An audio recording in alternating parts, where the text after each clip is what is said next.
The ring left beside his bed, she smiled.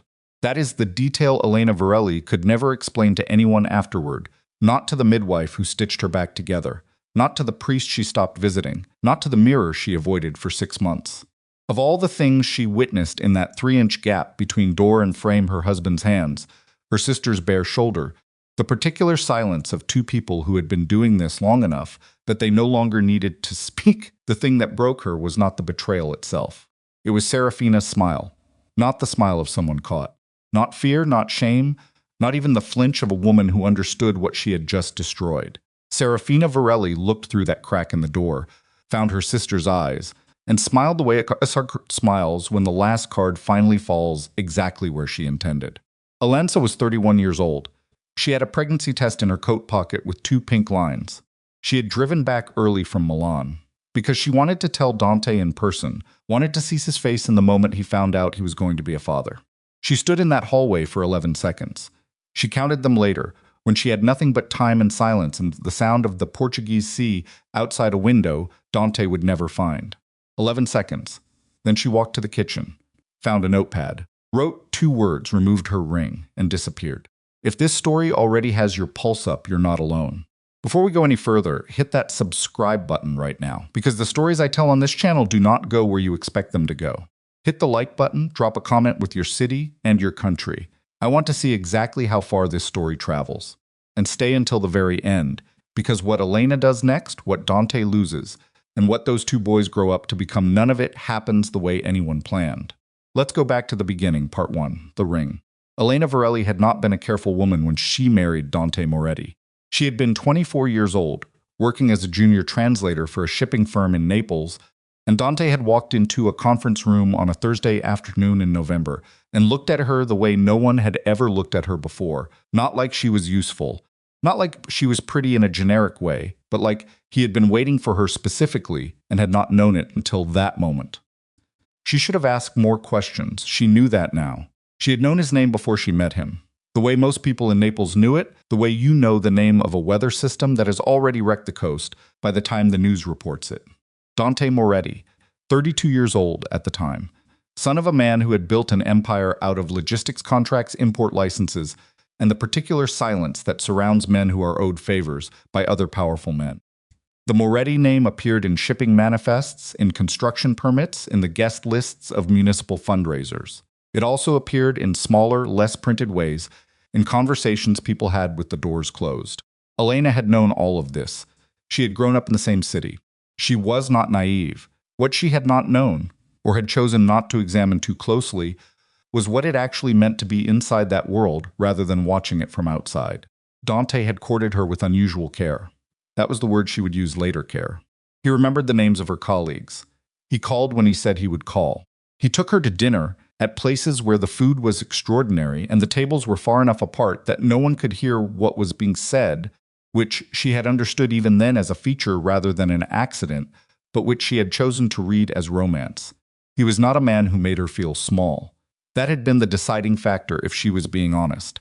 She had dated small-making men before Dante, men who corrected her in public and apologized in private and needed her to be slightly less than herself so they could feel slightly more than they were.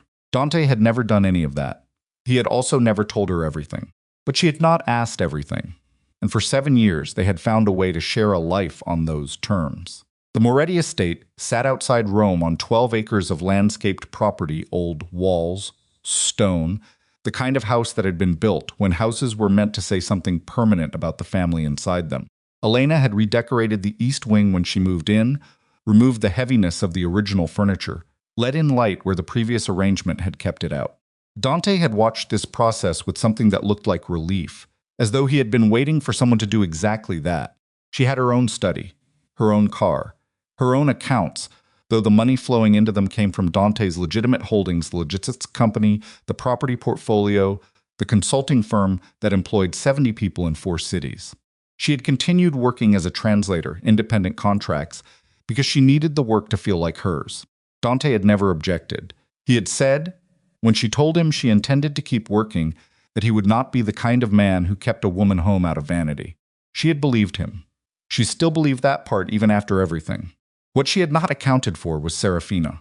Her sister was 4 years younger, 27 when it happened, and had always existed in Elena's life as a particular kind of weight, not the crushing kind, but the constant kind, the kind that reshapes things slowly so that by the time you notice, the original shape is already gone.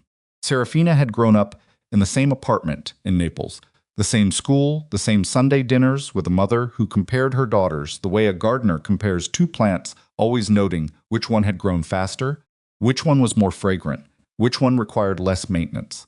Elena had learned early to expect the comparison. She had stopped being wounded by it somewhere around age 14. What she had not learned, what she could not have learned, because she had made the mistake of believing she was done, learning it, was that the comparison had never stopped mattering to Serafina. Serafina had come to Rome 18 months ago. She had said she needed a fresh start, and Elena, who tried to be the kind of older sister she herself had never had welcomed her into the estate. She had given Serafina the guest suite in the West Wing, introduced her to her own friends, helped her find contract work through connections Elena had built over 7 years in Rome. She had done all of this without once considering that a woman who had spent her entire life in competition with her sister might experience Elena's generosity not as kindness, but as a provocation. That was the thing about betrayal. It was almost never simple. It had almost always been building in someone else's chest for years, while you were looking in the wrong direction. On the night everything ended, Elena had been in Milan for 3 days. A major translation contract, a pharmaceutical firm expanding into English-speaking markets, dense technical documentation, the kind of work that paid exceptionally well and required the kind of concentration that left no room for anything else. She had been scheduled to return Friday evening. She had finished early, caught a Thursday night train, and had not called ahead because she wanted to surprise Dante, and because she had spent 3 days in a hotel room processing the 2 pink lines on the test stick and had landed somewhere that felt, tentatively, like hope. She had been hopeful.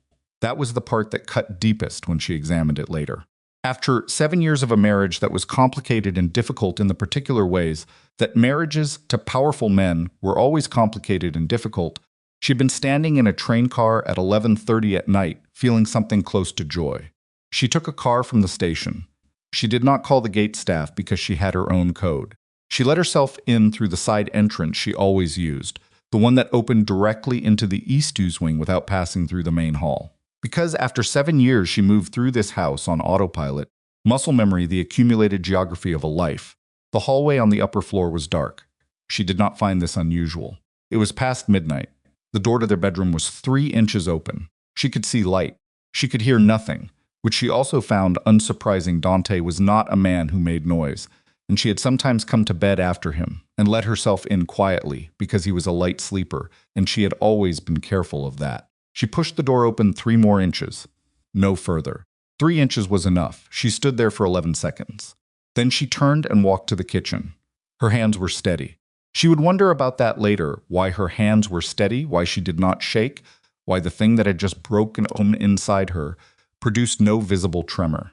The best answer she ever arrived at was that some things are too large for the body to immediately process, and that the steadiness of her hands in those first minutes was not calm, but something more like the stillness of a system that has simply shut down. She found a notepad in the kitchen drawer, one of the small ones, the kind used for grocery lists. She tore off a sheet. She wrote 2 words, "I saw." She removed her wedding ring.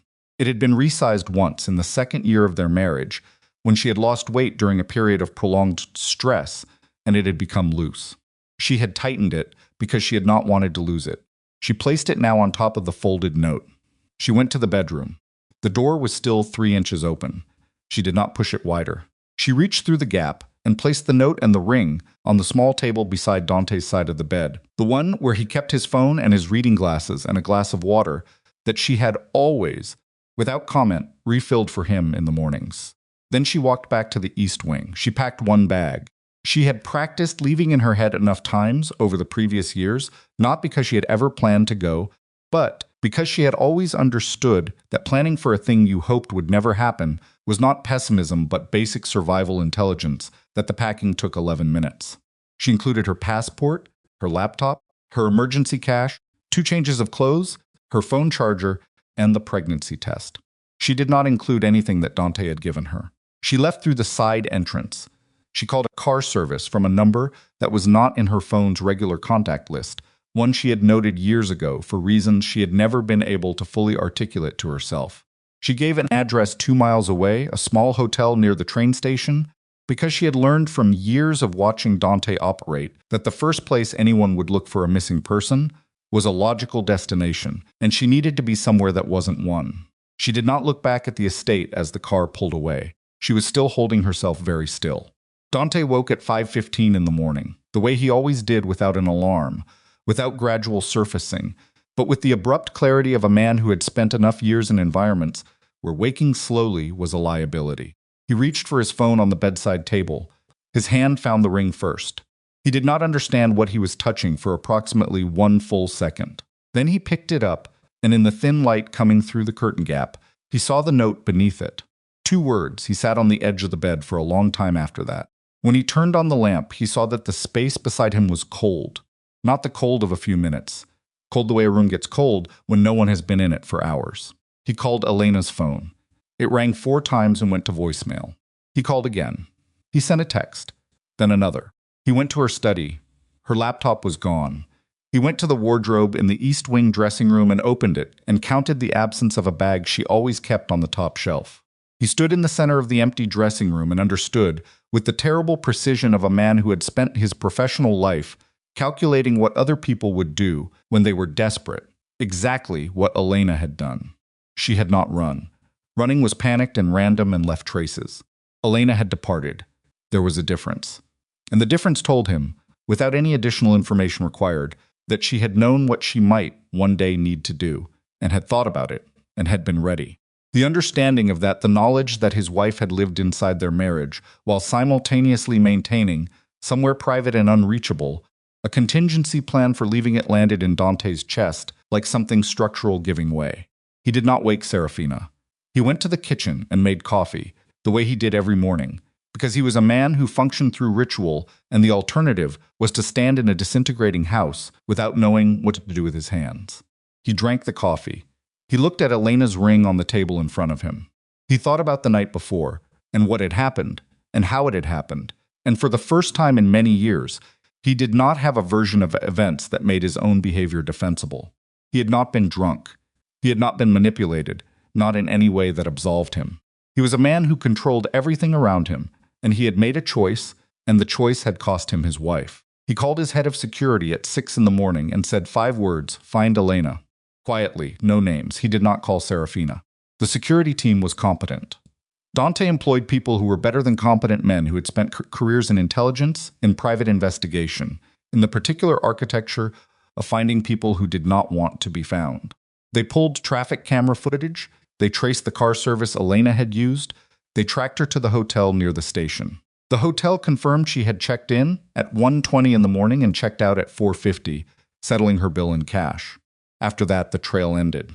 Dante's security chief, a methodical man named Osvaldo, who had worked for the Moretti family for 14 years, delivered this information in person rather than by phone.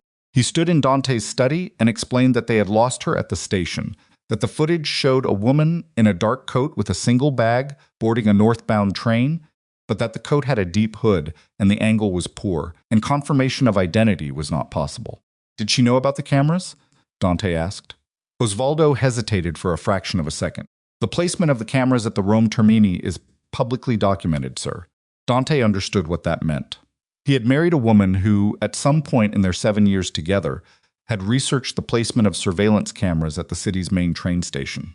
Not obsessively, not pathologically, but enough to know where to position herself so that the footage would be inconclusive. "Keep looking," he said. He went to see Serafina that afternoon. She was in the guest suite in the West Wing, sitting at the small desk near the window, and she looked up when he came in with the expression of someone who has been waiting for a particular conversation and is not afraid of it.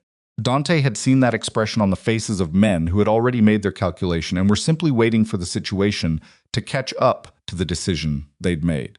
He had never expected to see it on Elena's sister. "She's gone," he said. Serafina set down what she was holding. "I know.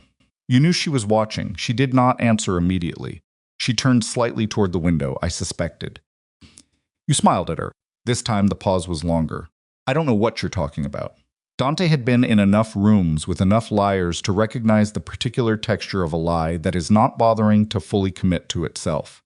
He looked at Serafina for a long moment. "Leave the estate today," he said. "Take your things. If you need money for accommodation, speak to my assistant. But you leave today." Serafina's expression shifted, just slightly. Not to remorse, to something cold. "You're choosing a woman who ran from you over—" "This is not about choosing," Dante said. "I destroyed my marriage. You assisted in that, you leave today." She left. Dante returned to his study and sat for a long time doing nothing at all. The search lasted 6 weeks before Dante's team admitted they had reached the perimeter of what standard methodology could accomplish. Elena had changed her name, they were not certain how, but the documentation trail had a gap in it, the kind of gap that was not accidental. She had either acquired false identification in advance, or she had found someone capable of creating it after the fact. She had not used any of her existing accounts. She had not contacted any of her Rome friends or colleagues. She had not surfaced in Naples, where her mother still lived, or in Milan, or in any of the dozen cities where her professional connections might have created a gravitational pull. She had, in the language Osvaldo used when he delivered the update, effectively ceased to exist. Dante signed the divorce papers without contest. He did not fight the asset division, which his lawyers had been prepared to argue was incomplete. He authorized the transfer of the accounts in Elena's name and left them open, because he understood that even if she never touched them, closing them was a form of erasure, and he would not erase her. He kept her ring in the small safe in his study beside his own watch, and a photograph taken in their second year of marriage, at a fishing village on the Amalfi coast, where Elena was laughing at something he had said, her face turned slightly away from the camera, her hair moving in the wind. He did not replace her. He did not begin to understand why, in those first months, until he woke one morning from a dream he could not fully remember and lay in the dark and realized that the ring on his bedside table on the night she left had not only been a goodbye, it had been a verdict, and he did not have grounds to appeal it. He kept looking for her, but quietly now, and not to bring her back. He needed to know she was alive. He needed to know the woman he had watched drive away in her careful, planned, controlled departure had made it to wherever she was going. He needed to know that she was all right. He did not let himself think about whether she deserved more than that from him. She did. He knew she did. But the other thing he knew, the thing he had never said to anyone, not to Osvaldo, not to his attorney, not to Rafe, who was his closest associate, and the person he trusted most in his professional life, was that Elena had been gone for 9 days before he noticed the small detail he had missed in the initial chaos of her disappearance. The pregnancy test. He had assumed she had taken it with her from the hotel bathroom, a preliminary test, an early check, the kind of thing a woman in transit might have with her. It had not occurred to him until 9 days later, when he found himself standing in the East Wing hallway trying to reconstruct every detail of the night she left, that the test he had seen on the bathroom counter, the last morning he had been in that bathroom, before she came home, the test that had been there, and which had registered in the peripheral vision of a man who had not yet understood what he was looking at, was not where he had seen it. Elena had come home carrying a pregnancy test with 2 pink lines. He did not know that with certainty. He had not seen it in her hand, had not seen her with it. But the test had been in the bathroom the day before her return, and it was gone when she left, and Elena was not the kind of woman who carried a negative test with her as a memento. He sat with that understanding for a long time. He could not do anything with it. He could not find her. He could not even confirm he was right. He had no way of knowing. He knew nothing except the absence of the test and the particular mathematics of what that might mean, and the knowledge that if he was correct, then what he had destroyed was not only a marriage. He hired a second team, different methodology, different contacts, different reach. He told them the same thing he'd told Osvaldo, quietly, no names, no pressure, no contact. He did not want Elena found and cornered. He wanted to know she was alive. He waited. The months turned without returning anything. Rafe Bellini came to him 8 months after Elena disappeared, on a Tuesday evening in the early autumn, and sat across the desk and did not pretend to talk about business before addressing what both of them knew he was there to address. "You need to make a decision about the Rizzo account," Rafe said. He was 40, broad-shouldered, with the kind of face that gave nothing away unless he decided to let something through. He and Dante had been working together for 11 years. "Rizzo is pushing for a meeting. He's been patient, but I know how patient Rizzo has been." Dante had not slept well in 8 months. It showed, not dramatically he was too controlled for it to show dramatically, but it showed. Set the meeting, and Elena, Dante looked at him. Rafe did not flinch. I ask because the Rizzo situation and the Elena situation are not separate, sir. If someone in Rizzo's network becomes aware that you've been running a search operation for the better part of a year, and they connect that search to unresolved personal circumstances, she is not leverage, Dante said. His voice was level, but there was something underneath it that was not level at all. She doesn't know anything about the Rizzo account. She was never involved in operations. I'm not suggesting she knows anything. I'm suggesting that Rizzo is the kind of man who understands that the people we love are useful to other people, even when they don't know anything. Dante stared at his desk for a long moment. Suspend the search, he said finally. Freeze all active teams. No new outreach. Rafe nodded. If she surfaces voluntarily, I want to know. But the active search is suspended. Understood. After Rafe left, Dante stayed in his study until very late. He thought about a woman with a single bag and a hood pulled over her face, moving through a train station with the measured steps of someone who had planned this, who had been smart enough and controlled enough to vanish from a life that had given her every resource and then failed her with the one thing she had actually needed. He thought about pink lines on a test stick. He thought about a smile that had not been apologetic. He thought about 11 seconds in a dark hallway and 2 words on a grocery list notepad. He opened the safe. He looked at the ring for a long time. Then he closed the safe, turned off the light, and went to bed. And across 3 borders, in a coastal town with white walls and a sea that was older than any of the Masnakes, Elena Varelli was already asleep in a small bedroom with a window she kept cracked even in the cold, listening to the sound of waves, her hands resting on a stomach that was no longer flat. She was not yet showing. But she would be soon, and she was not carrying one child. Part 2, The Wait of 5 Years. The town of Vila do Canto sat on the southwestern edge of Portugal, like something the Atlantic had considered swallowing, and then at the last moment decided to keep. It was not a place that appeared on the lists of destinations that wealthy tourists compiled.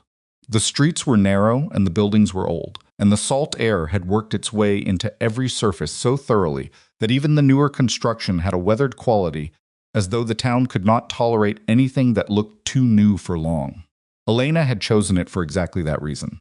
She had arrived in November, nearly 5 months after leaving Rome, after a circuitous route that had taken her through France and Spain and involved 3 different names and 2 different sets of documents, the first legitimate, the second acquired through a contact she had never expected to use, a retired forger in Marseille who had been recommended to her by a woman she had translated for 3 years earlier. A woman who had needed, at that time, to stop being who she was in a hurry. Elena had stored that contact's number in a way that wasn't connected to her phone, because she had understood in some part of herself she had never examined too directly that she might need it someday. The name she settled on in Vila do Canto was Elena Souza. The surname was common enough to disappear into.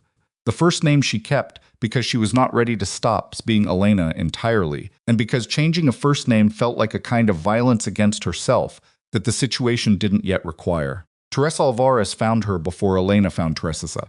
She was 73 years old and had delivered babies in that town for 40 years before her hands had gotten bad enough that she'd retired, and she had the particular quality of very old women who have seen enough human catastrophe that they no longer feel the need to comment on it.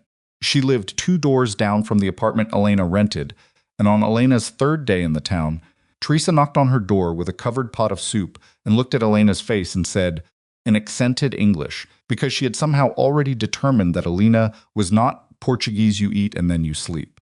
We talk later. Elena had stood in her doorway holding the pot and cried for the first time since leaving Rome. Not dramatically, just the quiet, exhausted kind of crying that happens when a person has held something together for so long that an unexpected kindness becomes the structural failure. Teresa sat with her while she ate. She did not ask questions that first night.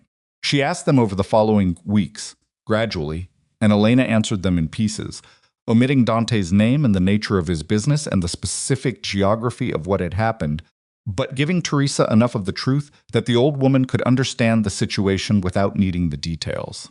Teresa had listened, and then had said something that Elena had written down afterward, and kept. The hardest part is that you'll have to decide whether to be angry or functional, because you cannot always do both at once, and the children will need you to choose. Elena had not yet told Teresa about the twins at that point. She had not yet told anyone. She had known since the French clinic she had stopped in, during the first leg of her journey, the ultrasound, the technician's careful voice, the image on the screen that had required a second look and then a third, and then the technician saying very quietly, Madame, il est due. 2. She had sat in that clinic room alone for 20 minutes after the technician left, staring at the ceiling, and then she had washed her face in the small bathroom and walked out and taken the bus back to the guest house where she was staying and sat on the edge of the bed and done the arithmetic. 2 children, Dante's children. Children who had been conceived in a marriage that was already broken before she knew it was broken, and who now existed as the most complicated fact she had ever been required to hold. She had not considered terminating the pregnancy. This was not the position she had arrived at through anguish. It was simply the immediate and unequivocal knowledge. The way you know without reasoning whether you are hungry or tired, that these children were coming, and that her job, from this moment forward, was to make sure the world they arrived into was not the one their father occupied. She had told Teresa about the twins on a cold December morning, sitting in Teresa's kitchen with the old woman's cat, making a nuisance of itself on the table. Teresa had received the information with the equanimity of someone who had delivered 4 sets of twins in her career and regarded them as demanding but not exceptional. You'll need a bigger apartment, Teresa had said. I know. And a different kind of work later. You cannot translate with 2 infants screaming. I know that too. And you'll need me, Teresa had said, and the way she said it made clear she was not asking. The boys had arrived in late February, 3 weeks early and furious about it. In the larger apartment Elena had moved to in January, Teresa had supervised the delivery with calm competence, and a midwife's absolute refusal to be rushed by anything. Nico came first, small and dark-haired and immediately resentful of the situation. Julian came 6 minutes later, already quieter, already watching. They were nearly identical for the first year, and then began to diverge in the ways that twins sometimes do, as though each had quietly decided to specialize. Nico was his father's face, exactly the jaw, the brow, the way his eyes went very still when he was angry and very bright when he was amused. He would decide something and implement it without warning, and be mystified when the consequences caught up with him. Julian watched everything first. He processed, considered, and then acted with a carefulness that was not timidity, but something more like precision. And Elena sometimes caught herself looking at him with an unsettled feeling, because that quality, that unhurried assessment before action, was also his father's. She had not told them about Dante. They were too young for those years, and then there were other things to manage, and then enough time had passed that the story had accumulated a weight she did not yet know how to carry into a conversation with 2 small boys who needed her to be steady. She had told them their father was not with them. She had told them, when they were old enough to ask directly, that it was complicated, and that she would explain more when they could understand more. Nico had responded to this by informing her that he was already capable of understanding more, and she was underestimating him. Julian had looked at her for a long moment, and then asked whether their father was a good person. She had not answered that question quickly. He was not always, she had said finally, but people can change. Julian had nodded as though this was a satisfactory answer and gone back to what he was doing.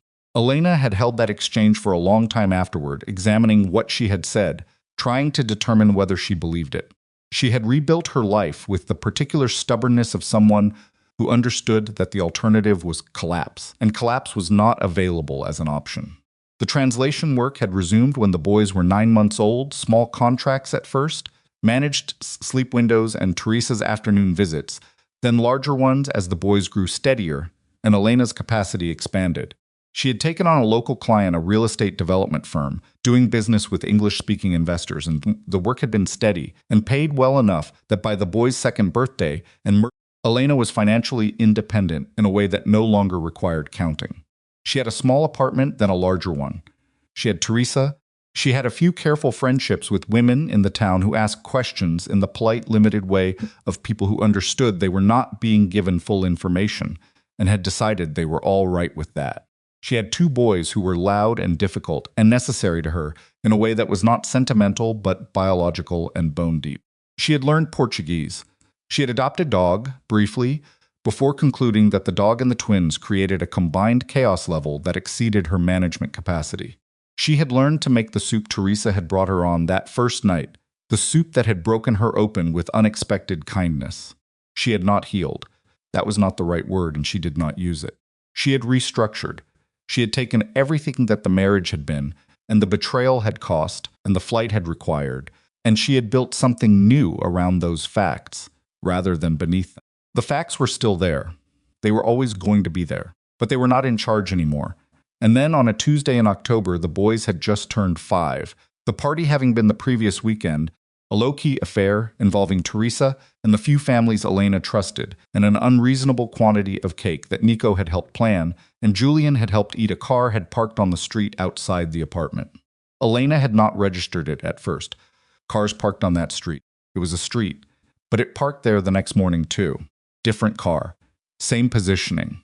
Elena had been looking out the kitchen window while she waited for the coffee to finish, and she had clocked the coincidence the way she had trained herself to clock coincidences, not with panic, but with the still, careful attention of someone who had spent 5 years knowing that the absence of danger and the end of danger were not the same thing. She had taken the boys to Teresa's that morning, and then walked a different route to the town center and come back via the eastern side, and taken note of 2 men she did not recognize sitting at the cafe table that faced the street she lived on. They might have been tourists. It was late October, but not unusually cold. But their coffee cups were empty, and neither of them was looking at the sea, which was the thing people who came to this town looked at when they sat at outdoor tables, because it was the entire point of sitting at outdoor tables. They were looking at her apartment building. Elena went back to Teresa's. She picked up Nico and Julian. She brought them home. She cooked dinner and helped with the homework that Nico resisted, and Julian finished before it was assigned, and she put them to bed and sat in the kitchen until midnight, doing the very calm, very precise kind of thinking that she had learned to do when the situation was serious enough that she could not afford to be frightened. She did not know if they were Dante's people. She did not know if they were someone else's. What she knew was that they were there, and that they had not made contact, which meant they were watching rather than retrieving, which meant either they were not certain they had the right person, or they had found the right person, and were waiting for an instruction. She went to her bedroom. She opened the small locked box she kept beneath the floorboard under the wardrobe, a habit of preparation she had not abandoned along with everything else, and looked at what was inside. Cash, a second passport, a phone that was not her regular phone, the photograph from the Amalfi Coast, which she had taken from Dante's desk on her way out of the estate, a choice she had not explained to herself and still couldn't. She closed the box. She did not take the boys to school the next morning.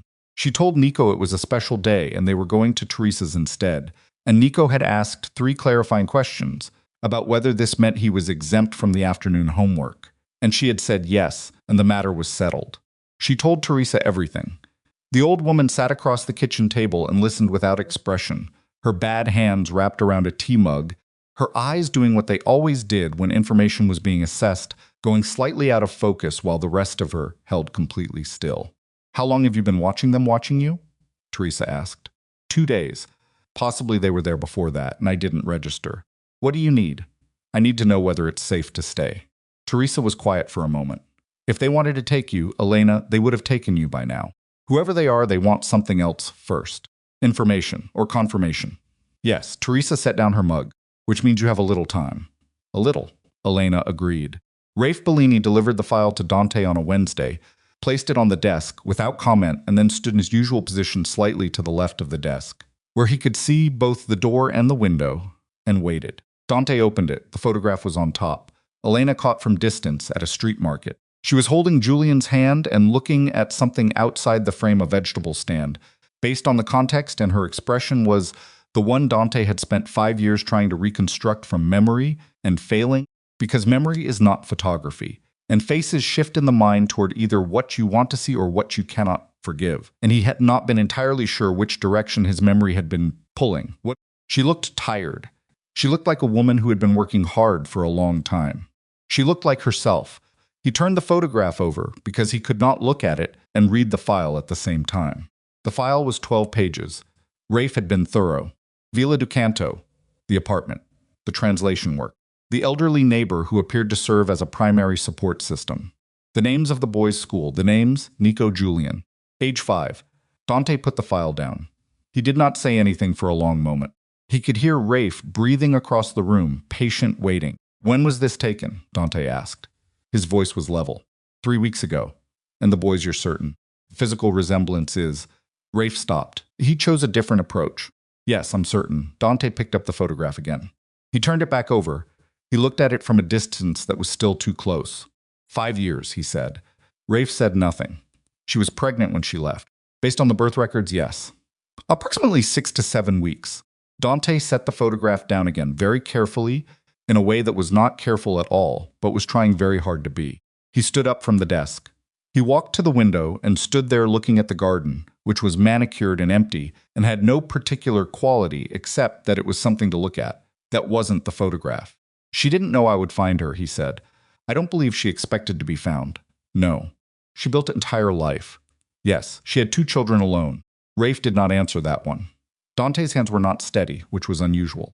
He noticed this abstractly from a distance, the way you notice something about your own body when you're operating outside the normal parameters of your experience. The men I had watching the street, he said, they made contact? No, observation only as instructed. But she made them. Almost certainly. She relocated her sons to her neighbor's apartment the morning after their first day on the street. Dante turned from the window. She spotted a surveillance team in under 48 hours. She's been waiting for 5 years, Rafe said. Not unkind. Just as a fact, Dante sat back down. He picked up the file and turned to the page with the boys' details. Their heights, their school enrollment dates, a brief physical description that Rafe had compiled from photographs that had been taken carefully from distance in public spaces, with no intrusion. Dante had been explicit about that. He read the physical description. He read the part about Nico having a small scar on his right knee from a fall at age 3. He read the part about Julian being ahead of grade level in reading. He read it all with the fixed attention of a man trying to consume as much of 5 years as 12 pages can contain, knowing that 12 pages is not 5 years, and that what was missing from the file was everything that actually mattered. There's something else, Rafe said. Dante looked up. Rafe's expression had shifted. It was the expression of a man about to deliver information he had been preparing himself to deliver, which meant the information was not good. Because Rafe was a man who did not need to prepare himself for things that were not serious. Don Cashian Rizzo's network has been monitoring your search activity, Rafe said. I became aware of this in the last 10 days. The room was quiet. Say that again, Dante said. Someone inside our search operation was feeding information to Rizzo's people, not current information historical. The methodology we used, the geographic parameters, the general direction of the search. But Rizzo's network pulled a thread 3 weeks ago in Minance. They found her. Rafe's jaw was tight. We don't know what they found. We know they were looking in the same region. We know their team was active in that general area within the last 2 weeks. Dante was on his feet. And you're telling me this now. I confirmed it last night. I came to you this morning, Rafe. The way Dante said the name was not raised. It was worse than raised. It was the voice of a man who was constructing something very controlled over something very much the opposite. I know, Rafe said. She has my children, I know. And Rizzo knows she exists. He may know she exists. He may know the general location. We don't know whether he's connected her to you definitively. Dante was already moving. He was around the desk and at the door before Rafe had finished the sentence. Get me a car. Get me the team. We leave tonight. Dante, Rafe turned. If you go in fast, if there's any noise, I am not leaving her there while Rizzo's people are looking at the same street. I understand that. But if you arrive with a team and she doesn't know you're coming, she already knows someone's watching. Dante stopped at the door. Something worked through his expression. She's been waiting for 5 years for someone to come. She needs to know which someone got there first. He left the room. Rafe stood alone in the study for a moment.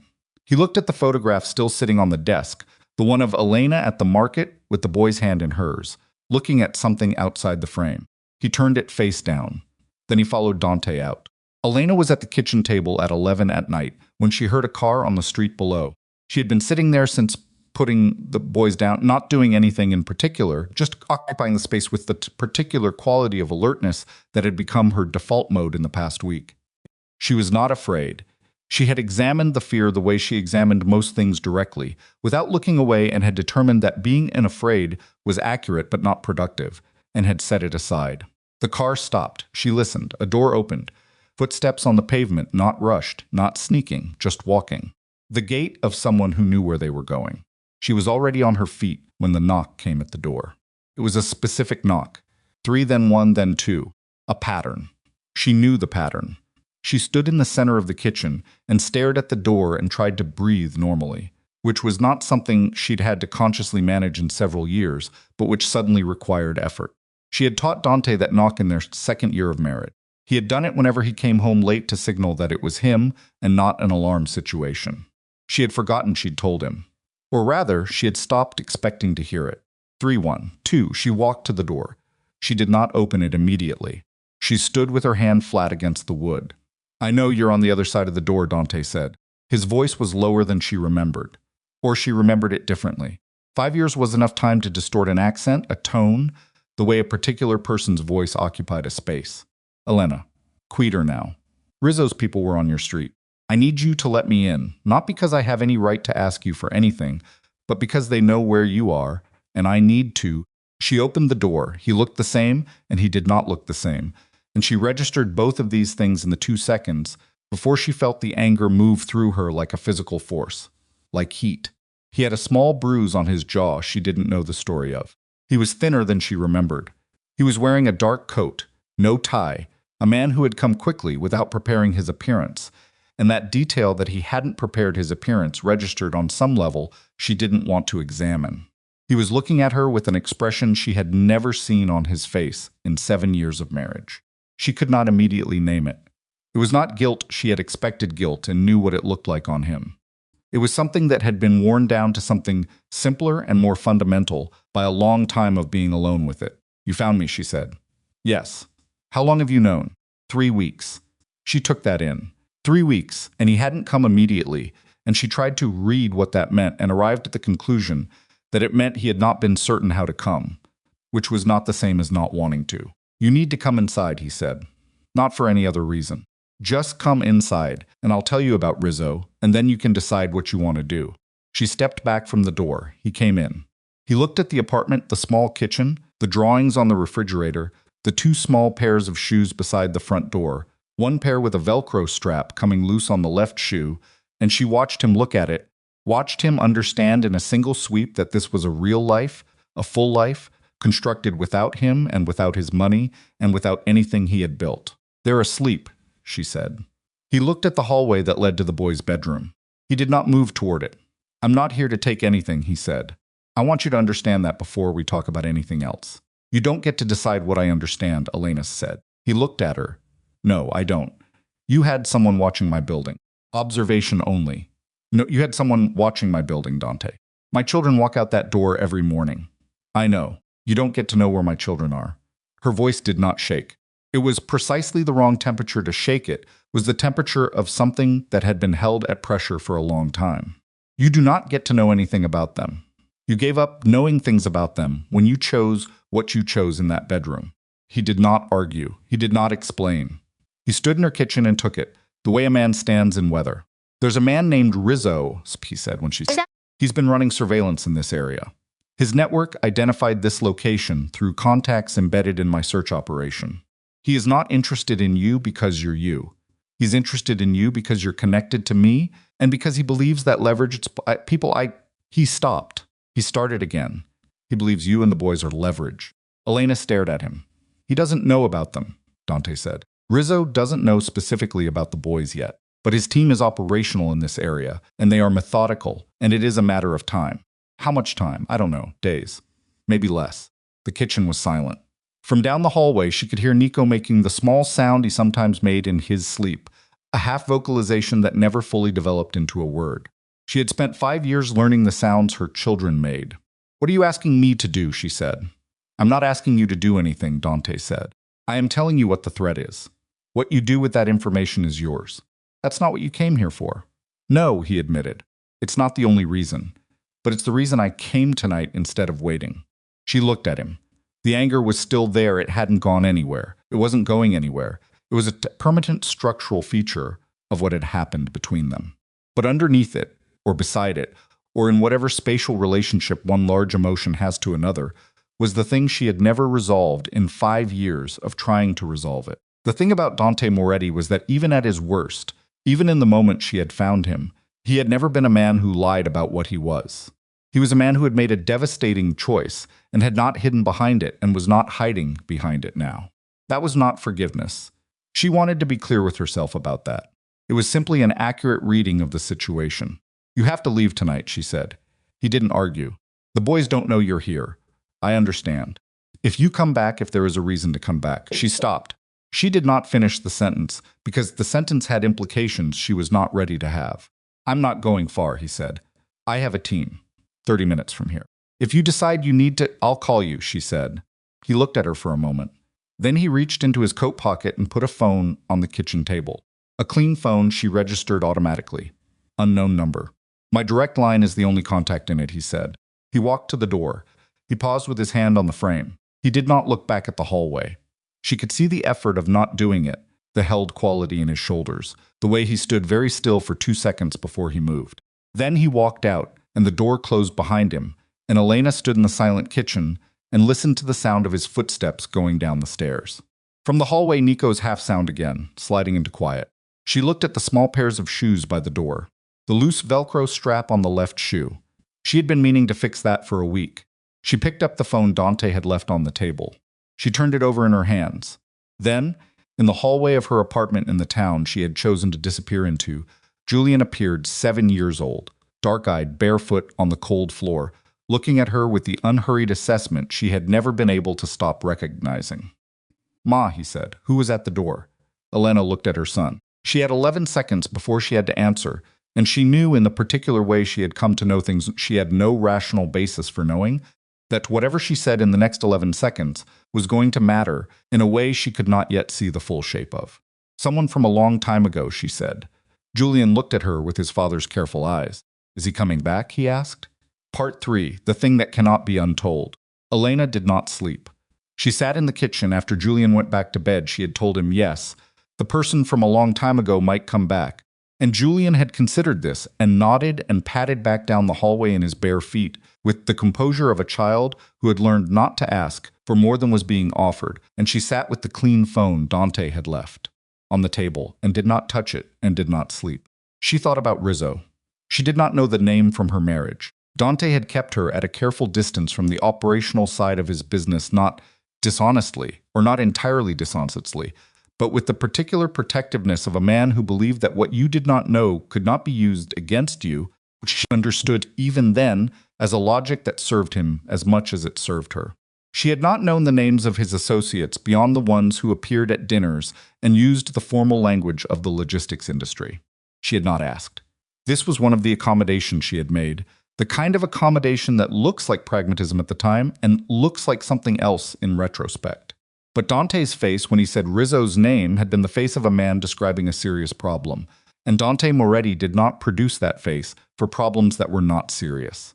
She went to the window at 2 a.m. and looked at the street, empty, the cafe tables folded and chained, a single streetlight doing its incomplete job at the far end of the block. No cars she didn't recognize. She went back to the table. She picked up the phone. She turned it over 3 times and put it down. At 4 a.m. she checked on the boys. Nico was diagonal across his bed, one arm hanging off the edge, his mouth slightly open, his dark hair going in 4 directions. Julian was on his back, hands folded on his chest like a child consciously performing sleep. Though he was genuinely unconscious, that was simply how Julian's body defaulted to rest, with a kind of intentional stillness that Elena had stopped finding unnerving around his 3rd birthday. She stood in the doorway of their room for a long time. She had made every decision in the last 5 years, with these 2 as the fixed point. Everything she had built, the name, the town, the work, the network of careful relationships had been organized around the single principle that they were safe, and she was the reason they were safe. And the maintenance of that fact was her primary function. Rizzo's people had been on her street. That was the fixed point now.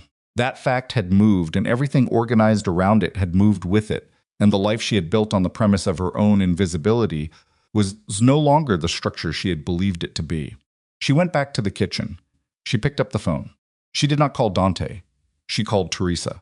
Teresa arrived at 5:15 before the light, with the unhurried efficiency of a woman who had been woken in the night enough times over the course of her career that the hour itself held no special alarm.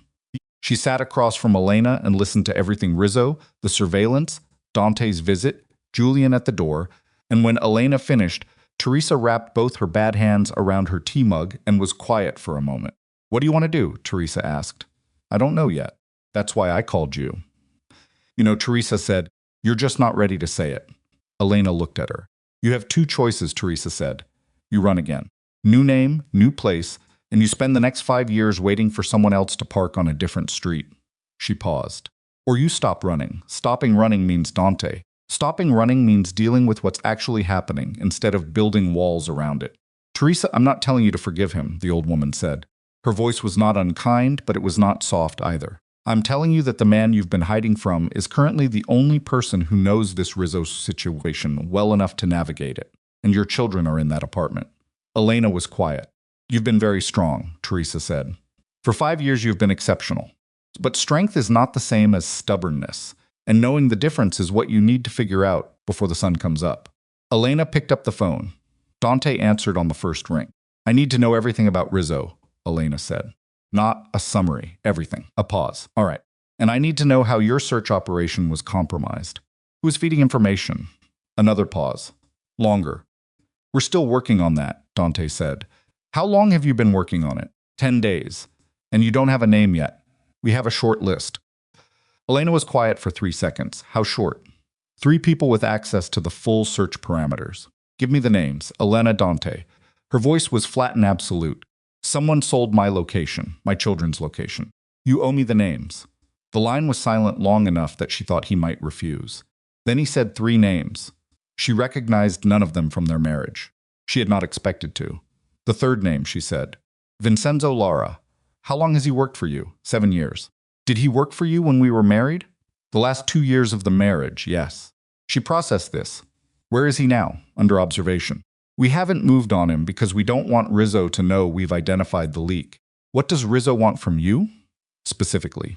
Dante answered this with the directness of a man who had decided that the time for managed information was over. Rizzo had been running a competing network in the southern distribution routes for 4 years. He had wanted Dante's cooperation in legitimizing certain shipments through Moretti's legal logistics infrastructure. Dante had declined twice. The second refusal had produced a particular kind of silence from Rizzo that people in Dante's industry understood as the silence before escalation. He wants leverage, Elena said. Yes, and we are the leverage. You are leverage because you are connected to me. Because I spent a year running a search operation that, in retrospect, announced to anyone watching that you mattered to me. I made you a target by looking for you. The steadiness in his voice had something working under it that she recognized after 7 years of learning his vocal register, not guilt, which he had already expressed, and which was not something he revisited, but something more forward-facing, something that was already planning. I'm not going to make any more decisions that put you at risk without your knowledge. Whatever happens from here, you have full information. That's not negotiable on my end. She looked at the window. The light was beginning to change. The particular gray of very early morning, the gray that comes before any color. I want to meet your team, she said. Today. When? After the boys are at Teresa's. 10 o'clock. I'll be there. She put the phone down. She looked at Teresa across the table. The old woman had the expression of someone who has known what was going to happen and had the patience to wait for the person involved to arrive at it themselves. Stop, Elena said. I didn't say anything. You were about to. Teresa picked up her tea. I was going to say that the coffee is cold and you should make more. The meeting took place in a rented house at the edge of town, a property Dante's team had taken for a 30-day lease under a cover identity. Elena drove herself there. She had considered this detail specifically whether to let Dante pick her up, whether to be the person who was collected, and had decided that arriving in her own car was not symbolic posturing but functional. She needed to be the person who could leave. The house was small and the furniture was temporary, and there were 4 people in it besides Dante, Rafe, who Elena recognized from the marriage, and who greeted her with the careful neutrality of a man who understood his position in this particular reunion. A woman in her 30s named Carla, who managed communications and did not offer her last name, a technical operative named Seb, who was monitoring a laptop and didn't look up from it when Elena entered, and Osvaldo, Dante's security chief, who was older than she remembered and who met her eyes without flinching. She sat at the table. Dante sat across from her, not beside her. He understood instinctively, or had thought about it, that the geography of seating mattered today.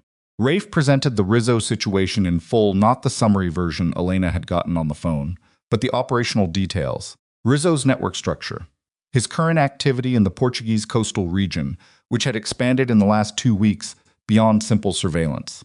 Intercepted communication suggesting that Rizzo's team had narrowed a location to within a 2-kilometer radius. The timeline, which Rafe presented without softening, they had between 48 and 72 hours before Rizzo's people moved from surveillance to contact.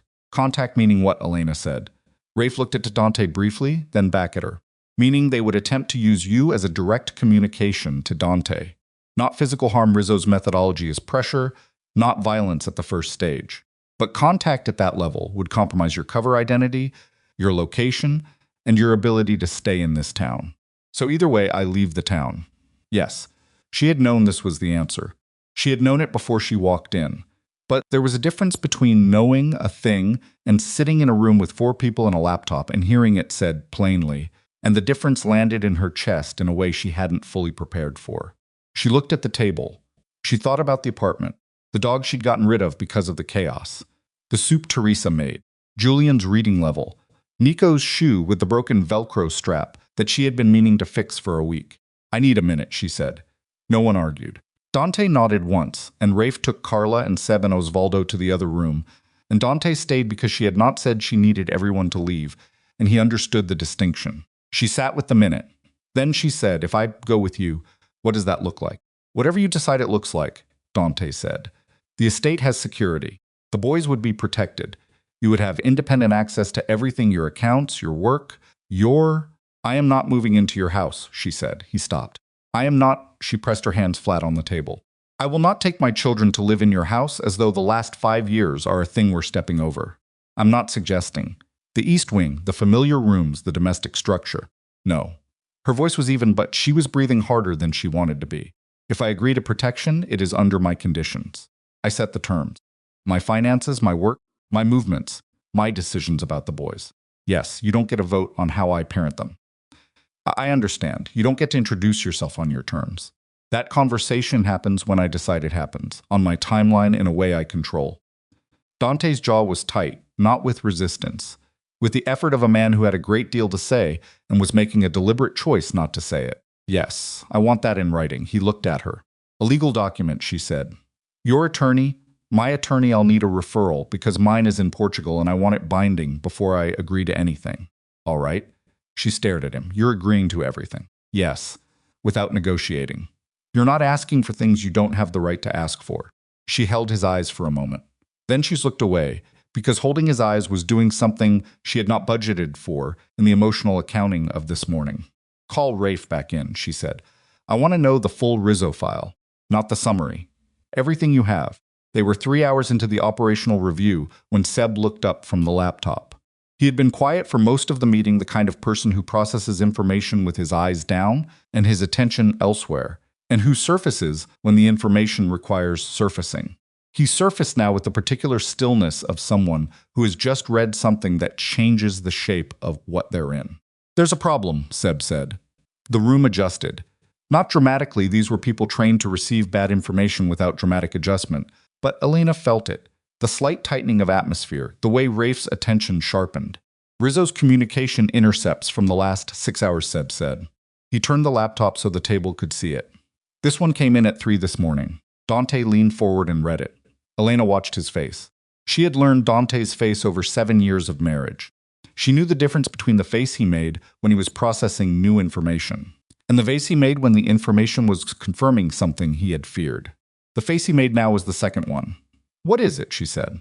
Dante looked at Rafe. A look that had a history in it, a conversation that had apparently already been partially had. Dante, she said. His name in her mouth, still, after 5 years, had the quality of something she had not stopped knowing how to say even when she wanted to. What does it say? Rafe answered for him. It's a confirmation communication. Rizzo's team has confirmed the identity of the target. Not just approximate location, identity. Full name. Alenta went still. My real name. Yes. How? She said it, and then she already knew the answer, or some version of it, because she was a person who had spent 5 years thinking about exactly this failure mode. The leak. The communication references a source, Seb said. It's encrypted, but the pattern matches the methodology of one of the 3 names on the short list. Which one? Dante said. His voice was the flat, controlled kind that Elena recognized as the one he used when he was maintaining a level of control that cost him something. Seb looked at him for a moment, then he said a name. It was not Vincenzo Lara. Dante did not move. Are you certain? Rafe said. The pattern is, are you certain? Rafe said again. And this time there was something different in the repetition. Something that told Elena this name meant something specific in this room. Something beyond the operational implications. Yes, Seb said. Elena looked at Dante. He had not moved. His hands were on the table and they were completely still, and his face had gone to the particular blankness that she understood. From 7 years of knowing him was not absence of emotion, but the face he wore when the emotion was too large for his face to carry. Who is it? She said. Rafe looked at Dante. Dante did not look away from the table. Dante, she said. He looked up. It's Serafina, he said. The room was quiet. Elena heard the name and felt it land in a way that was different from any of the other things she had felt that morning, which had already been a morning of considerable weight. This landed differently because it was not surprising, and the fact that it was not surprising was the worst part. Some part of her had known, in the way you sometimes know things you refuse to examine, that Serafina's exit from the estate 5 years ago had not been an ending. Serafina had never been someone for whom things ended. She was someone for whom things evolved into their next form. She's been in contact with Rizzo's network, Rafe said. His voice was careful, measured, like someone reading from a document. Based on the timeline of the communications, she made initial contact approximately 8 months ago. She had partial information from the period when she had access to the estate. She sold what she knew about the search operations methodology. She did not have your location. He paused. She provided enough that Rizzo's team could narrow the search independently. Elena looked at the table. She did not say anything. Elena, Dante said, "Don't." Her voice was very quiet. "Don't say my name right now." He closed his mouth. She sat with it. The kitchen in Naples, the school they had gone to, the Sundays. Serafina at 5 years old with a scraped knee, Elena at 9, tearing a strip from her own shirt because there was nothing else. All of the history that made up a relationship you don't choose. The relationship that if it's handed to you before you are old enough to understand what you're being handed, and which you spend decades trying to carry without fully understanding its weight. Serafina had smiled through the 3-inch gap in the door. And then 5 years later, she had given Elena's name to a man whose interest in Elena was as a mechanism for pressure against Dante. Not for money, Elena thought. Or not only for money. For the particular reason, Serafina did everything because Elena had something, or had been something, that Serafina had decided should be hers, and the way to resolve that equation was to unmake what Elena had. "Where is she?" Elena said. "Milan," Rafe said. "She's been there for I don't want to know where she's been." Elena looked up from the table. "Is she still in communication with Rizzo's people?" "We believe so, yes. Can you intercept it?" Rafe glanced at Dante. "We can monitor it. I want to know every communication. Every single one." She looked at Dante. "And I want to be in the room when you decide what to do about it." Dante looked at her for a moment. "All right, not your decision to make on my behalf. I am in the room." "Yes." She looked at the laptop. At the intercepted communication on the screen with its clinical language and its terrible information. She thought about Nico's shoe. She thought about Julian asking whether the person at the door was coming back. "How long do we have?" she said. Rafe checked something on his phone. Rizzo's team made contact with a local operative here in Villa do Canto approximately 2 hours ago, based on cell traffic. The local operative is likely someone hired for access, not violence. But the fact that they're activating local assets means the surveillance phase is ending, Elena said. Yes, she stood up from the table. Everyone in the room watched her stand, and nobody said anything, because they understood, all of them. Rafe and Carla and Seb and Osvaldo, that the woman standing up from this table was not asking for guidance, and was not in distress, and was doing the thing she had been doing for 5 years, which was calculating what needed to happen next. "I need 2 hours, she said. "I need to get the boys from Teresa's, pack what's necessary, and say goodbye to this town without alarming them. Can you give me 2 hours?" "Yes," Dante said. "Your team stays here. Not outside my apartment, not on my street here." "Understood." She picked up the phone he had given her. She looked at it for a moment. "When we leave," she said. "We leave my way, my car, the boys with me, your team, following at a distance, I approve." She looked. "I am not a package being transported. I am making a decision about my children's safety, and I am implementing that decision. The difference matters." "I know the difference," Dante said. She held his eyes for 2 seconds. Then she walked to the door. She was in the hallway, coat on, hand on the exterior door, when she heard the footstep behind her. She did not turn. "Elena," Dante's voice from down the hall. "Not close. He had stopped at a respectful distance. She waited. She told them you had children, he said. Serafina. The communication she confirmed that the target had 2 sons. That's in the intercept. Elena's hand was on the door. She told them their ages, he said. The door was cold under her palm. Old wood, paint cracking at the edges, the particular texture of a rented thing in a rented town. She had 11 seconds again. She had always had 11 seconds, it turned out. 11 seconds, but was apparently her allotment for the worst moments. Don't touch Serafina, she said. Whatever you're planning. Don't touch her. A long pause from down the hallway. Elena, she is my sister. Her voice did not shake. She is mine to deal with. You take her out of this equation, and you take something from me, and you don't get to take anything else from me. Do you understand? Silence, Dante. Do you understand? Yes, he said. And then, very quietly, I understand. She opened the door and walked out into the morning, which had finished its transition from gray to something colder and clearer. The kind of morning that does not offer comfort, but at least offers visibility. She had 2 hours. She walked to her car. Behind her, through the walls of the rented house, she could hear the low murmur of Rafe beginning the logistics of departure, the sound of a situation being reorganized around a new set of facts, the machinery of protection spinning up in the service of people it had not been designed to serve. Her boys were at Teresa's, eating whatever Teresa had made them for breakfast. Nico would be negotiating about what constituted an adequate portion. Julian would have already finished and be reading something. And they did not know yet that the town they had grown up in was about to become the place they used to live. She started the car. She pulled out onto the empty morning street.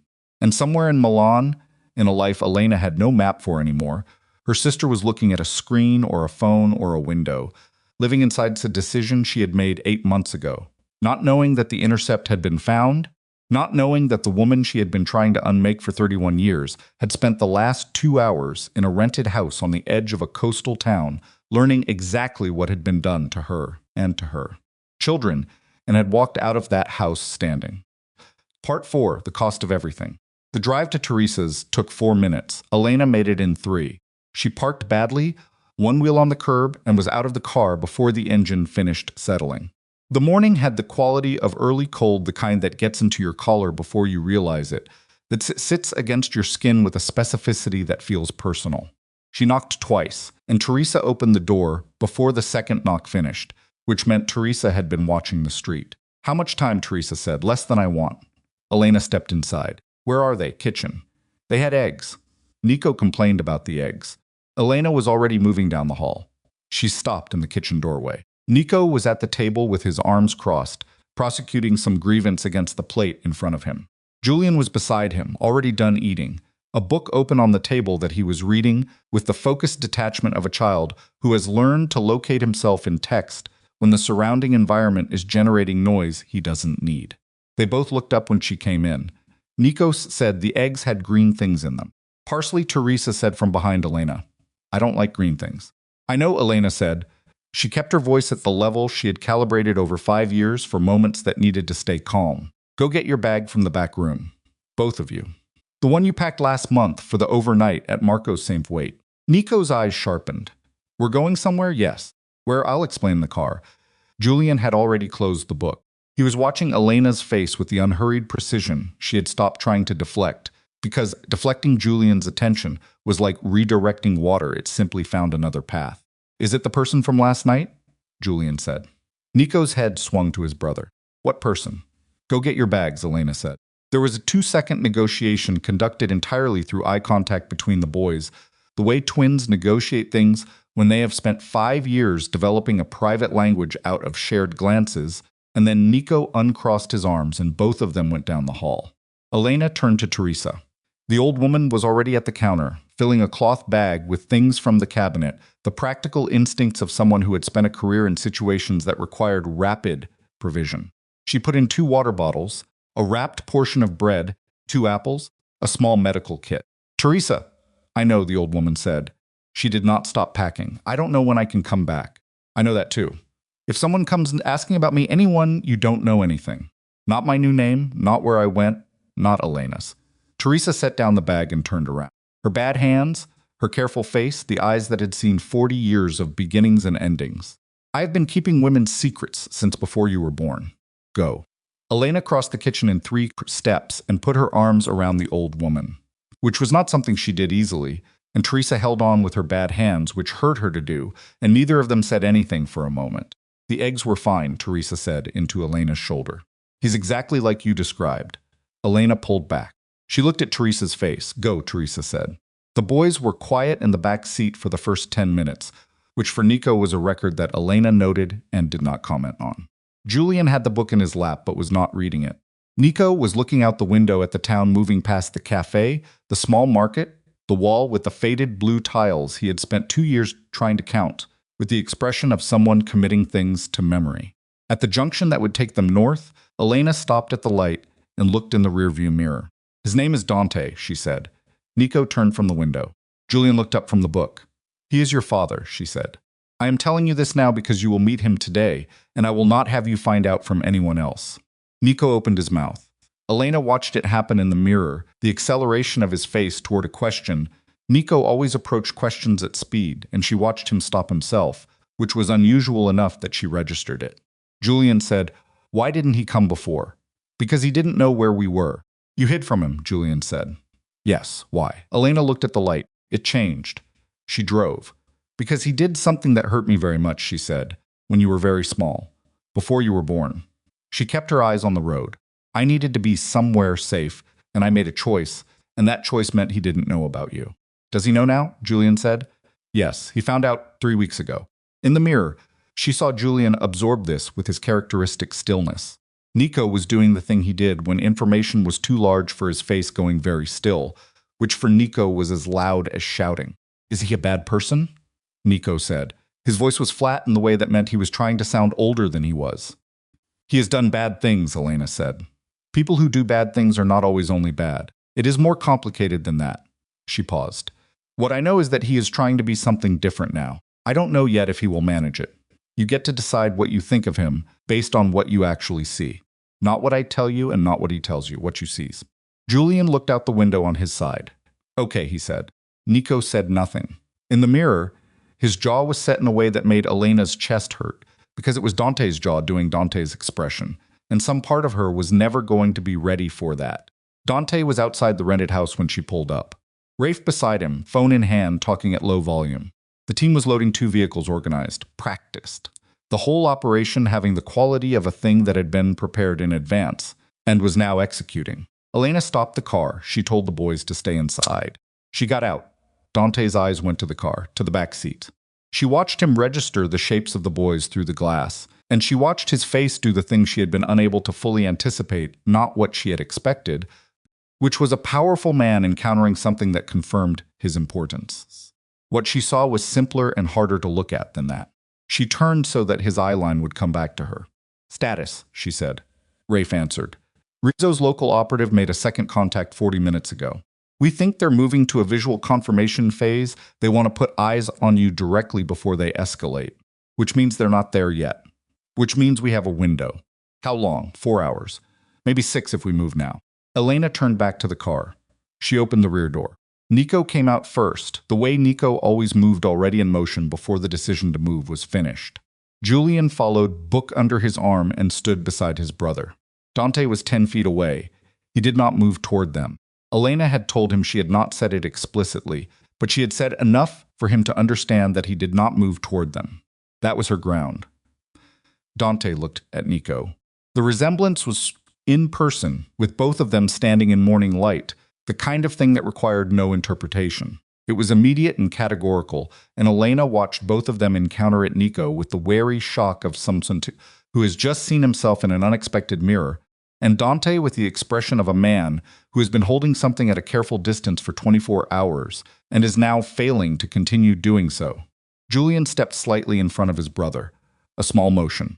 Protective, Dante noticed. He crouched down slowly so that he was at eye level. Elena watched him make that choice, the deliberate reduction of his physical presence, the removal of height as an instrument of authority. She had not coached him to do that. He had arrived at it himself. I'm Dante said. Nico stared at him. I know who you are. Just now. In the car. Dante nodded. He did not try to fill the silence that followed, which Elena noted. Dante had always been a man who understood silence as a tool, but this was different from that. This was a man who understood he had not earned the right to fill a silence with a child who had no reason to give him anything. Julian said, "Are you the reason we had to leave?" Partly. Dante said, "What's the other part?" "A man named Rizzo who is a problem I'm going to take care of." Julian's considered this. "How?" "By removing his ability to use your family against me." "We're not your family," Nico said. Sharp, immediate, the words out before the thought had finished, which was exactly how Nico operated. Dante looked at him. "No, not yet.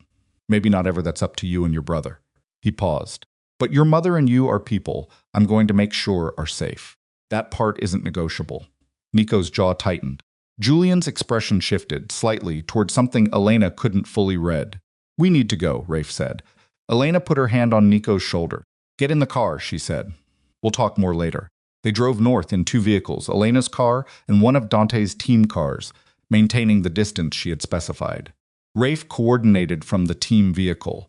Elena drove, and the boys were quiet in the back, Nico with his crossed, working through something he wasn't ready to speak yet. Julian with his book open but not reading, watching the landscape change. They had been driving for 90 minutes when Rafe's voice came through the phone, mounted on the console.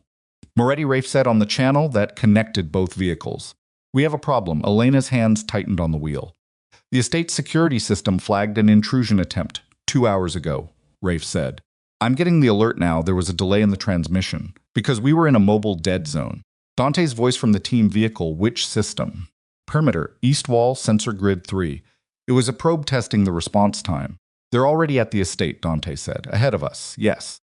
They had advanced placement." Elena looked in the mirror. The boys were listening. She could see it in the quality of Nico's stillness, the way Julian's eyes had come up from the book without his body moving. "Change of plan," Dante said on the channel. "I agree," Elena said. A pause. "You're on the channel." "I know I'm on the channel," she said. "That's not an accident." "What's the change of plan?" Dante said, "We don't go to the estate directly. We go to the secondary location, the property in Tivoli. It's not documented under the Moretti name. Rizzo's people won't have it." "How long?" 40 minutes from current position." Elena looked at the road ahead. She did the calculation she was always doing, the one that accounted for what she knew, what she didn't know, what the worst version of the situation looked like, and whether she had the capacity to manage it. "All right," she said. Tivoli.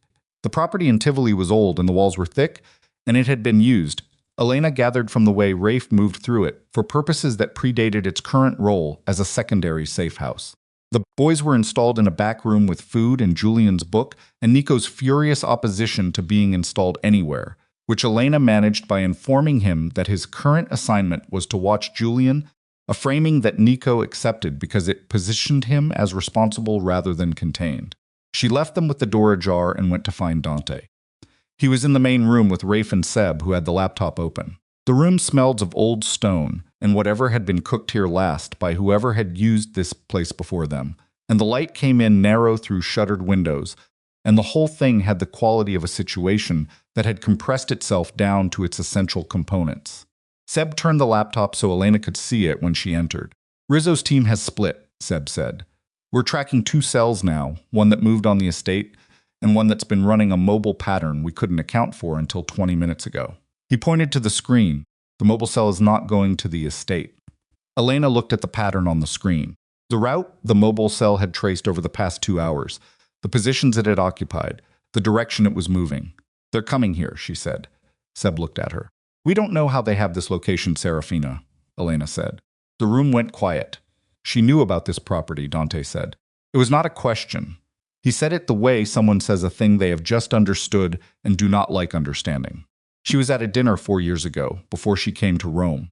I mentioned it. Offhand." "I didn't," he stopped. "You mentioned it to Elena's sister at a dinner 4 years ago," Rafe said, with the voice of a man cataloging errors. "I didn't know then what she was." "How far is the mobile cell?" Elena said. Seb checked. 90 minutes. "Maybe less. They're not moving at a pace that suggests they think they've been detected." "They don't know we're here yet," Elena said. "They think they have a surprise." "Yes." She looked at Dante. He was already looking at her, and the look had the quality of a conversation that both of them were having simultaneously on multiple levels, the operational conversation about what to do in the next 90 minutes, and the other conversation, the one underneath it, about the fact that everything that had led them to this room had been set in motion 5 years ago in a 3-inch gap in a door, and neither of them could pull those threads apart anymore. You need to call Rizzo directly, Elena said. Rafe turned to her. Dante's expression shifted. If you call him, she said, before his team arrives, you change the dynamic. You're not the man being cornered, you're the man who knew they were coming and chose to engage on his own terms. It changes what the meeting means. It's not a meeting, Dante said. It becomes one if you make the call.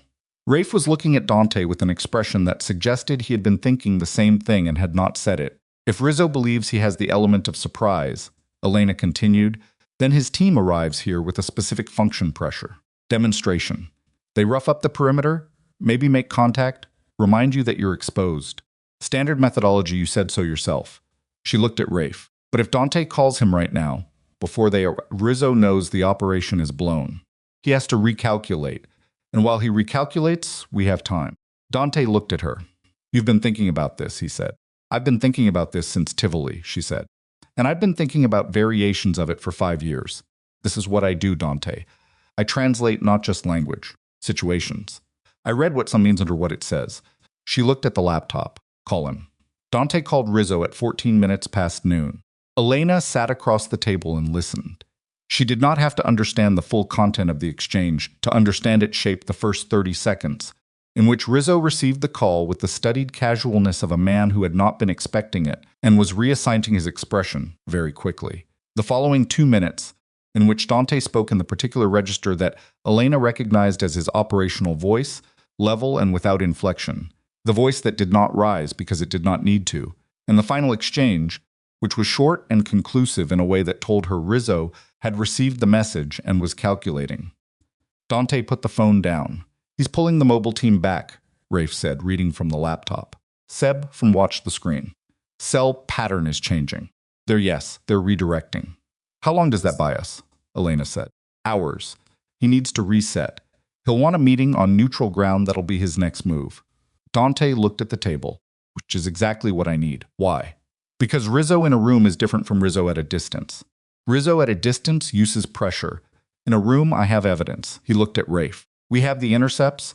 We have the leaked documentation. We have 6 months of communications from Serafina to his network that constitute a criminal conspiracy to use private citizens as leverage. He paused. In a room, I can make him understand that his exposure is worse than his leverage. And if he doesn't see it that way, Elena said. Dante looked at her. Then I have other options. I need you to be specific about what other options means, she said. He held her eyes. He knew what she was asking. Not the operational detail she was asking about, the version of Dante Moretti who had existed before this morning, the version who had other options that he exercised without accounting for consequences. Legal, he said. The intercepts go to the federal prosecutor's office. I have a contact I have had one for 2 years, building exactly for a situation like this. We hand over everything on Rizzo, his network, his operations. Full cooperation. That exposes you, Elena said. Yes, it exposes the Moretti operations. You would be handing over everything, Dante said. The accounts, the network, the history. He said it without flinching, which meant he had been sitting with this decision long enough that the flinch had already happened somewhere private. The legitimate businesses survive. The rest goes. In exchange for full immunity and protection, for he stopped. He looked at the table. Then he looked up. For you. And for the boys. Elena did not say anything. I'm not asking you to react to this right now, Dante said. I'm telling you what the option is so that you have full information. You said that was what you needed. Full information. When did you decide this? She said. I've been deciding it for 3 weeks, he said. Since Rafe showed me the photograph. Since I sat in my study and understood what I had done, not the thing with Serafina. Not only that, but everything before it and after it. Everything I built and what it cost to build it and what it cost other people that I never fully... He stopped again. He had a habit, she was remembering, of stopping mid-sentence, when the sentence was getting closer to something true than he had planned.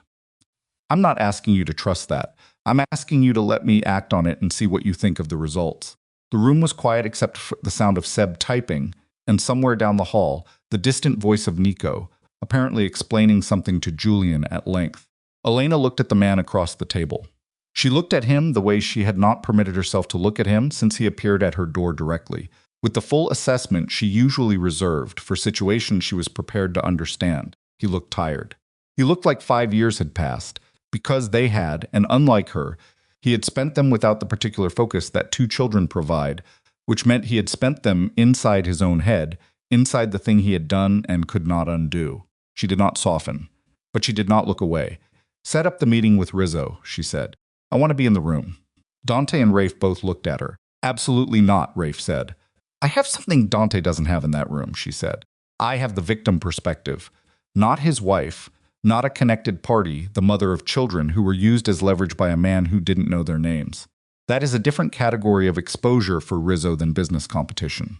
She looked at Rafe. His network has a political relationship with the Lazio regional government.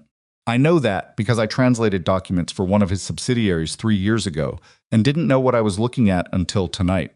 If the exposure reaches the political tier, Rafe was staring at her. You translated documents for Rizzo's subsidiary. For a real estate firm that I now understand was a subsidiary, yes. Rafe looked at Dante. She didn't know, Dante said. His voice was flat. No, I did not know, Elena said. But I have those documents. I saved my work files. I have them on a drive in the bag I packed this morning, because I always kept my work files, because that's what translators do. And those documents, she looked at Seb, are probably more interesting to a federal prosecutor than anything in Rizzo's communications with Serafina. Seb turned slowly to look at Dante. Dante looked at Elena. Something moved through his face, not surprise exactly, because she had not been a woman who surprised him in small ways during their marriage. But the scale of it, the precision of it, the fact that she had been sitting on this without knowing she was sitting on it for 3 years, and had assembled the relevance of it in the span of a morning, in a safe house, in Tivoli, he looked at her the way you look at a thing you had not fully understood when you had it. Where's the drive, he said. She reached into her coat pocket and put it on the table. The meeting with Rizzo was arranged for the following morning. Neutral location, a legal office in Rome that both parties had used in previous capacity, which made it professionally credible and removed the specific dynamic of territory. They spent the night in Tivoli. Elena got the boys settled. Nico had exhausted his opposition and collapsed into sleep with the completeness of a child whose emotional output has exceeded his reserves.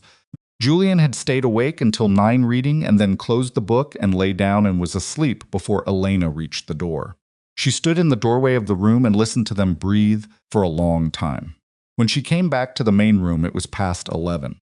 Rafe and Seb had been working for hours on the case file. They were building the intercepts, Elena's translation documents, the financial thread that Seb had been pulling since 4 that afternoon, and which had produced, over 7 hours, a chain of documentation connecting Rizzo's network to four separate municipal officials and 1 member of the regional parliament. Dante was at the window. He had not moved from it for a long time. Elena sat at the table. She did not initiate conversation. She was not ready to initiate conversation. She was tired in the way that comes after a day that has contained too many different types of demand, and she needed to sit without performing anything. After a while, Dante said, "They're good." She knew he meant the boys. "Yes," she said, Julian, the way he moved in front of his brother this morning. He always does that. Dante was quiet. Nico leads. Julian protects. Usually yes. Which one is he stop? He started differently. How did you choose the names? She looked at the table. Nico for your grandfather, she said. The one you talked about. The one who taught you to fish. A long silence from the window. Julian was the name I would have chosen for myself, she said, if I'd been a boy. My mother used to say I came out fighting like I was angry about the arrangement. A sound from the window that might have been the beginning of something before he stopped it. You should sleep, she said. I know. Neither of them moved. From down the hall, Nico made his sleep sound. The half-word that never became a word. Elena had heard it 10,000 times. Dante heard it for the first time and went very still. He does that every night, Elena said. Dante turned from the window. His face was not composed in the way it had been during the operational argument. It was what his face looked on the operational layer, the thing she had seen rarely during their marriage, and which he had understood, even then, as something he did not know he was showing. Eleni said, "Don't," she said. Not unkindly. Not tonight. He looked at her for a moment. Then he nodded and walked past her toward the room Rafe had designated as his sake. He stopped in the doorway. The meeting tomorrow, he said. Whatever happens with Rizzo, whatever I have to hand over, whatever it costs. I want you to know that I'm not doing it to get something back. He paused. I'm not doing it to earn anything from you. I'm doing it because it's the right thing, and I should have been doing right things long before tonight. Elena looked at him. I know, she said. He went. She sat at the table with the drive and the laptop and the documentation of everything that had been built and was about to be dismantled.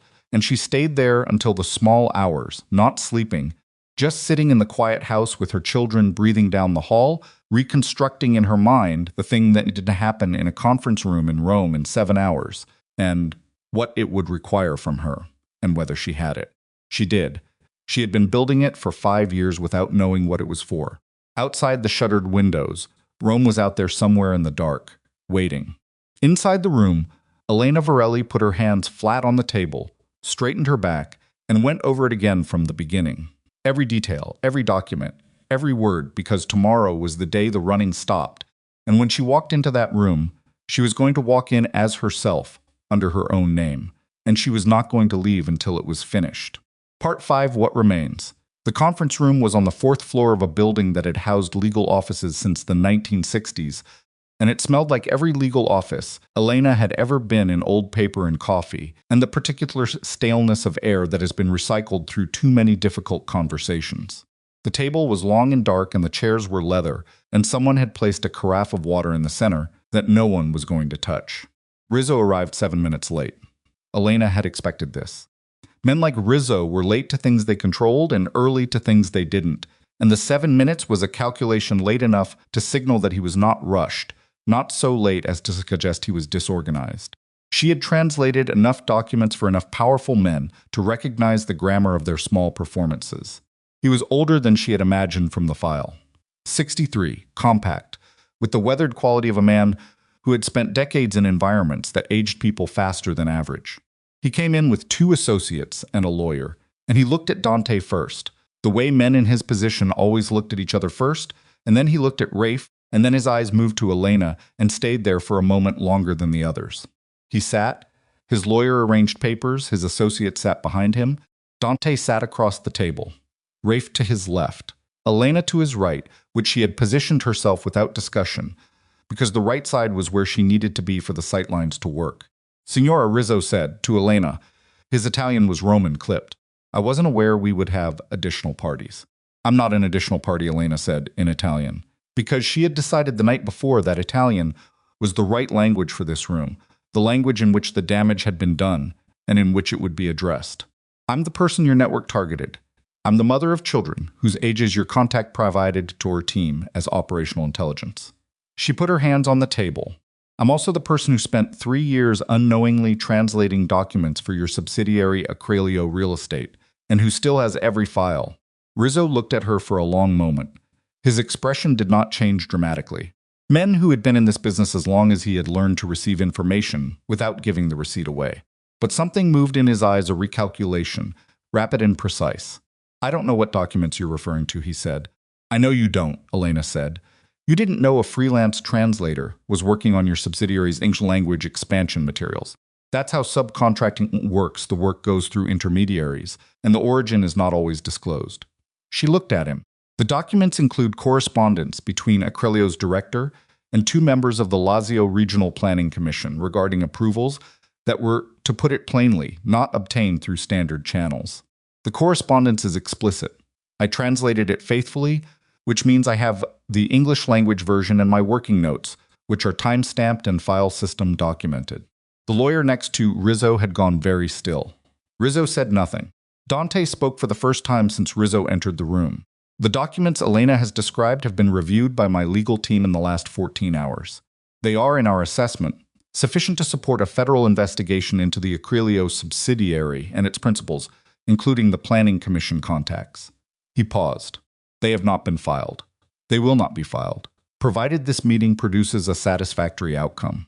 And what outcome is that, Rizzo said. Your network withdraws from every active operation connected to my name, my family, and any person associated with either. Dante's voice was the operational voice level, without effect, the voice that did not need to rise. The mobile team currently holding a position outside the Moretti estate stands down today. The surveillance network you built around my search operation is dissolved. Every operative you placed in the last 8 months connected to this matter is recalled, and in exchange, the documents stay with Elena. Not filed, not transmitted. Her decision, her custody. Rizzo's eyes moved back to Elena. That's an unusual arrangement. It's the only arrangement, Elena said. Because I'm not Dante's instrument in this room. On my own. The documents are mine, the decision about them is mine.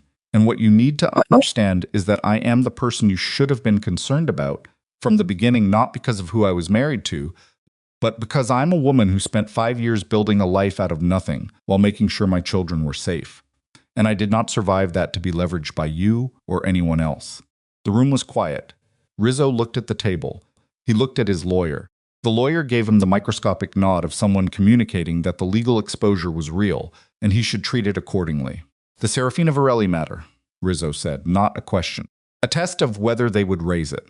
Is not your concern, Elena said. She is my family. How I address what she did is my business. Rizzo looked at her with something that might have been, in a different kind of man, a form of respect. You're quite controlled for someone in your position. I've had 5 years of practice, Elena said. The meeting lasted another 40 minutes. Rizzo's lawyer did most of the remaining talking, the specific terms, the legal framing, the documentation of the withdrawal agreement that Seb had prepared, and which Rafe produced at the appropriate moment. Rizzo signed it, not with enthusiasm, and not without a final look at Elena that contained within it the acknowledgement of a man who had miscalculated the nature of what he was dealing with.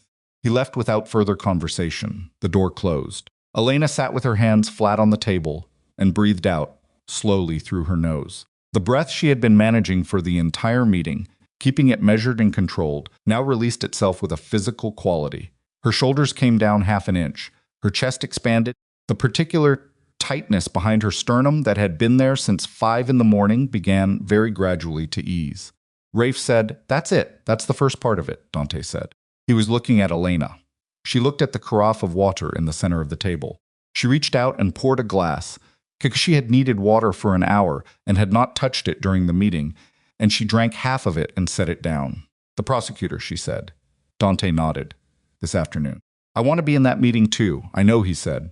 The meeting with the federal prosecutor's office was in a different building, a government building with the correct institutional grimness of a place where things were made, lasted, official. And it lasted 3 hours.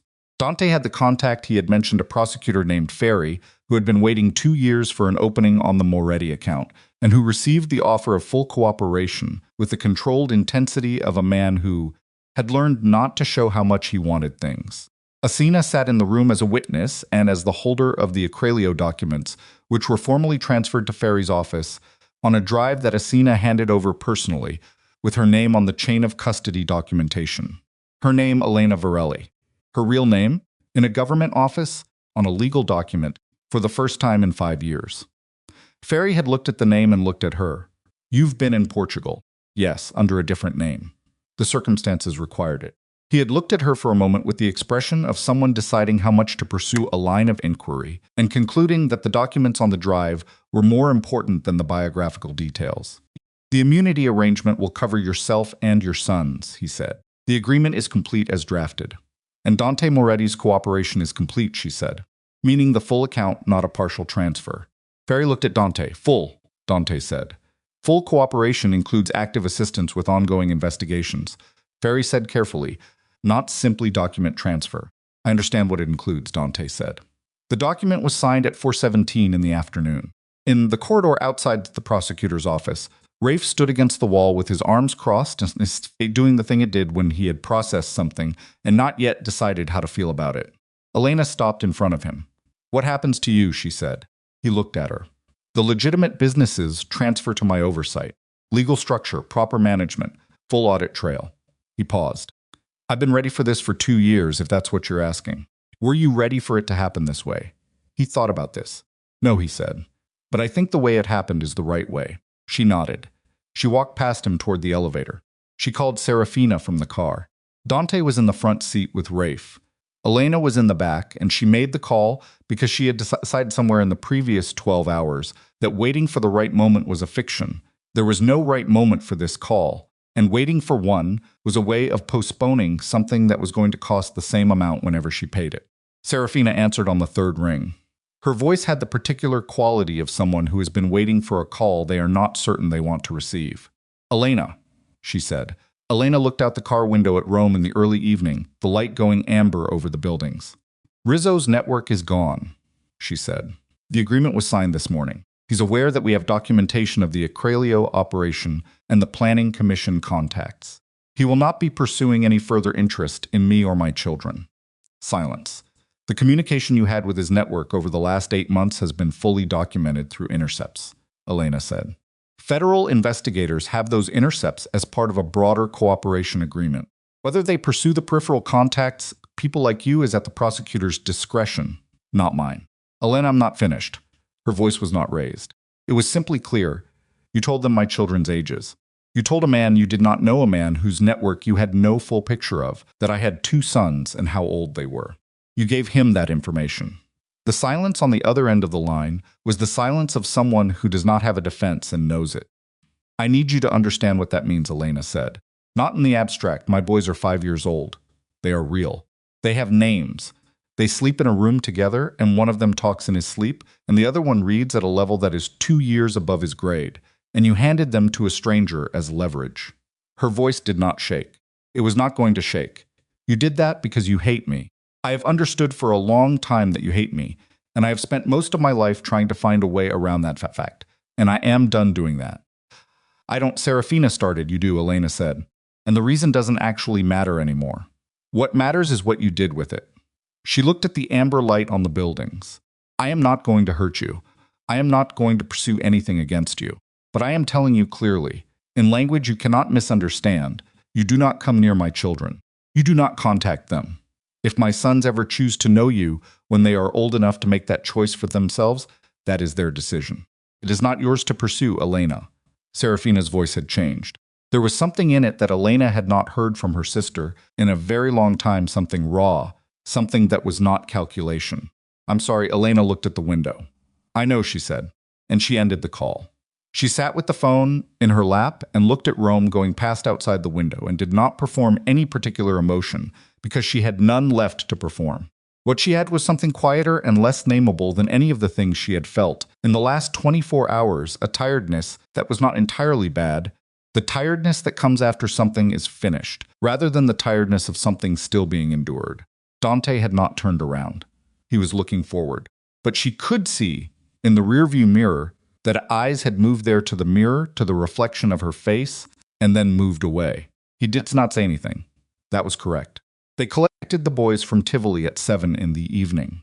Carla had been with them, and the boys, if slightly restless, Nico had apparently reorganized the kitchen cupboards at some point in the afternoon for reasons he was not able to fully articulate, and Julian had finished his book and was partway through a magazine he had found, which he had no interest in but was reading on principle, because it was text. Nico came out of the back room and looked at his mother and said, "Is it over?" Mostly, Selena said, "Come here." He came with the slight reluctance of a 5-year-old boy who had decided he was too old for certain things and kept discovering he wasn't, and she put her arms around him and he let her, and his arms came up after a moment and held on with the specific force that children use when they are trying not to reveal how frightened they have been. Julian was beside her a moment later, on the other side, his book tucked under his arm and his face in her shoulder. She held them. Dante stood in the doorway of the main room. He did not come into the hallway. She could see him in her peripheral vision still, hands at his sides watching, and she felt the complexity of that moment with full awareness and did not try to simplify it. After a while, Nico pulled back. He wiped his face with the back of his hand, which he immediately pretended had been for another purpose. He looked at Dante in the doorway. "You fixed it," Nico said. To Dante. Accusatory, the way Nico said everything, but with a current under it. "We fixed it," Dante said. "Your mother, mostly." Nico looked at Elena, back at Dante. He had his father's jaw and his mother's stubbornness, and the combination was going to be something to reckon with when he was older, and Elena was already dreading it in the way you dread things you're also secretly looking forward to. "You can come in," Nico said. He stepped back from the hallway into the main room. An invitation, conditional, provisional, issued by a 5-year-old who did not fully understand what he was extending, and understood it completely. "If you want." Dante looked at Elena. She gave him nothing. Not a nod, not a signal. This one was not hers to manage. He looked back at Nico. "Thank you," he said, and walked in. They stayed in Tivoli 2 more nights while the legal documentation was processed, and the estate's security was reconfigured under the terms Elena had specified her own security contact, separate protocols, her own access codes that Dante did not have. She had specified this in writing, and it had been implemented within 36 hours. which told her either that Dante had prepared for this contingency or that Rafe had anticipated it, and she thought it was probably Rafe. On the first evening after the boys were asleep, Dante sat at the table and signed the final transfer documents. Each page went to Ferry's office via courier. Each signature removed something: a company, an account, a structure that had taken 20 years to build. Asina sat across from him and watched him do it and did not say anything, because there was nothing to say that would make it easier, and she did not want to make it easier. He had made a choice. The choice had consequences. That was the structure of the situation, and neither of them needed her to narrate it. When the last page was signed, he set down the pen. He sat with his hands on the table. He did not say anything for a while. Then he said, "My father built the first part of the network in 1987. I was 13. Elena waited. He told me it was infrastructure," Dante said. That word specifically. Infrastructure. He meant it as something neutral, just the way things operated, the way the world was organized, and we were inside that organization rather than outside it. He looked at his hands. I believed him because I was 13, and he was my father, and it was easier to believe than to look at what the infrastructure was actually made of. And later, Elena said, later I knew what it was made of. He looked up from his hands, and I told myself the same thing he told me. Infrastructure. The way things work, he paused. I don't have a version of that story that ends well for me. I'm not going to try to find one. Good, Elena said. He looked at her. I mean that, she said. The versions of that story that end well for you are the ones I can't trust. He nodded slowly. I know. The room was quiet. From down the hall, Nico's half-word came and went in the dark. He does it every night, Dante said. He had said this before, in the kitchen in Tivoli, and he said it again now, not as new information, but as something he was telling himself, entering it into his body's record of things that were true and permanent and his. Every night, Elena said, since he was about 8 months old. Dante was quiet for a moment. What does Julian do? Sleeps like he's consciously doing it. Hands folded. It's unsettling. Dante made a sound that might have been, if it had been allowed to develop, a laugh. Elena looked at him. She had not heard that sound in 5 years. She had forgotten that it was tentative, that his laugh, when it came, always arrived like something that was slightly surprised itself. I'm not ready, she said. He stopped. Whatever this is, she said. Whatever the next part of it looks like. I am not ready to know what that is, and I will not be pushed toward knowing it, and if at any point you push, it ends. No iteration, no negotiation. I understand. I need to work, she said. I need my own money and my own work, and I need to be Elena Varelli again, under my own name, doing contracts I find myself. Yes, the boys need a routine, a school, somewhere that isn't this and isn't your estate's ecosystem. I'll find a property, he said, separate from the estate. Whatever neighborhood you choose. I'll choose it, she said. You'll pay for it, because that's a form of restitution, not a form of control. I will not mistake those two things, and I need you not to mistake them either. Understood. She looked at him across the table, with its signed documents and its empty coffee cups and the pens still where he had set it down. You have a long time to be consistent, she said. Not a week. Not a month where things go well and then a regression. A long time. And the boys will be watching the whole time. And they will see things I don't see, and I will believe them over you. They should, Dante said, believe them over me. She looked at him for another moment. Then she stood up, gathered the coffee cups, and put them in the kitchen, because the table needed to not have dishes on it, and because she needed to move, to do something with her hands that was ordinary. Dante sat where he was. She ran the water. She washed the cups. She stood at the sink and looked at the small dark window above it that showed her only her own reflection and the room behind her, and Dante at the table, and the document pages and the pen. Nico named a toy dog after you, she said. A stuffed one. He's had it since he was 2. He named it Dante. She didn't look away from the window. He doesn't know why he named it that, she said. I never used your name. He just decided on the name and stuck to it. She turned off the water. She dried her hands. She put the cups in the cabinet. She did not turn around for a long moment. When she did, Dante was looking at the table. His face was not composed. It was the face that didn't know it was being seen, the face under the operational layer, unguarded, in the grip of something it had not fully prepared for. She had made a decision some weeks ago in a kitchen in Portugal that she was not going to be cruel. She had made a decision that she would be honest and direct and would not give false comfort. But that cruelty was a different thing, and she was not interested in practicing it. That decision held now. Go to sleep, she said. We have the estate walkthrough tomorrow, and you need to be functional. He looked up. Go, she said. He went. The year that followed did not feel like a year. It felt like an accumulation of specific moments, small, concrete, unremarkable, that added up to something larger than any of them contained individually. The property Elena chose was in a neighborhood in Rome she had always liked and never lived in residential, generational, the kind of street where the same families had been living for decades, and where a woman arriving with two identical, the boys noted once, and then absorbed into the landscape without sustained scrutiny. The apartment was on the third floor. It had good light and a kitchen large enough to actually function in, and a small balcony where she set 2 chairs and a pot of something that was supposed to be rosemary, but which Nico kept dismantling, for reasons he could not explain. She found a school within 6 days. She chose it based on 2 visits, a conversation with the principal, and Nico's response to the playground, which he had assessed with the strategic eye of a child who understands that playground real estate is a meaningful indicator of institutional character. She found translation work within 3 weeks.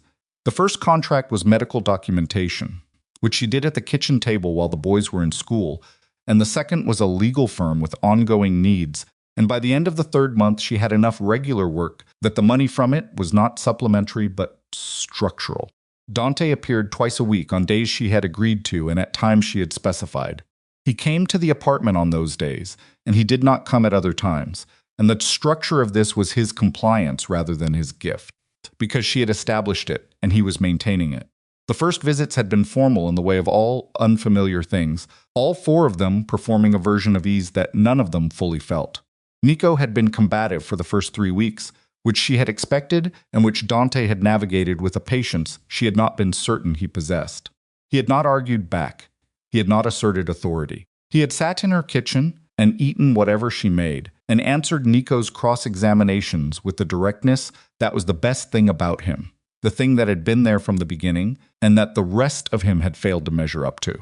Julian had been quieter about it, which meant he was processing faster. Elena had watched him watch Dante on the second visit, that particular lateral attention that Julian applied to things he was assessing, and at the end of the evening Julian had said goodnight and then paused in the hallway and looked back and said, "To Dante, you can come back."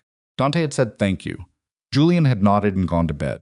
Nico had witnessed this and then spent 2 days pretending he hadn't. The 4th month, Nico asked Dante to help him with a project involving a model he was building that had defeated him. Elena had watched this from the hallway, neither of them aware she was there, and had watched Dante sit on the floor of the boys' room with the pieces spread between them, and she had watched him not take over the project, not supply the solution, but ask questions that led Nico toward the solution himself. And she had watched Nico's face when he worked it out and understood he had worked it out and looked up at Dante with an expression that was too complicated for a 5-year-old, and that he immediately replaced with a look of elaborate indifference.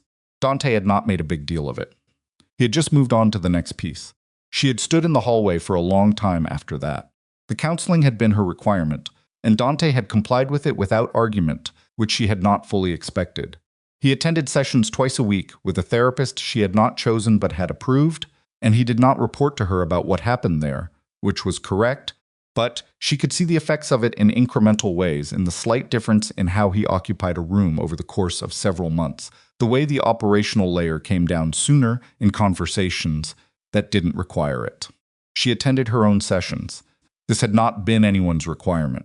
It had been her decision, made 3 months in, when she acknowledged to herself that 5 years of survival had built certain structures inside her that were useful in emergencies and less useful in ordinary life, and that she would like to do some work on the distinction. She told her therapist about the 11 seconds. She told her about the 2 words on the notepad. She told her about Teresa's soup in the French clinic and the first time she had heard both boys cry simultaneously, and had sat on the floor of the hospital room, feeling absurdly, completely overwhelmed, which was not a thing she had permitted herself to feel at the time, because there had been too much to do. The therapist said, "You're very good at being functional." "I know," Elena said. "That's not a neutral observation." "I know that too," Elena said. 1 year and 3 months after Tivoli, on an evening in late spring when the boys were in bed and the apartment was quiet and the balcony door was open to let in the air, Dante came with a small box. He did not make a production of it. He sat at the kitchen table.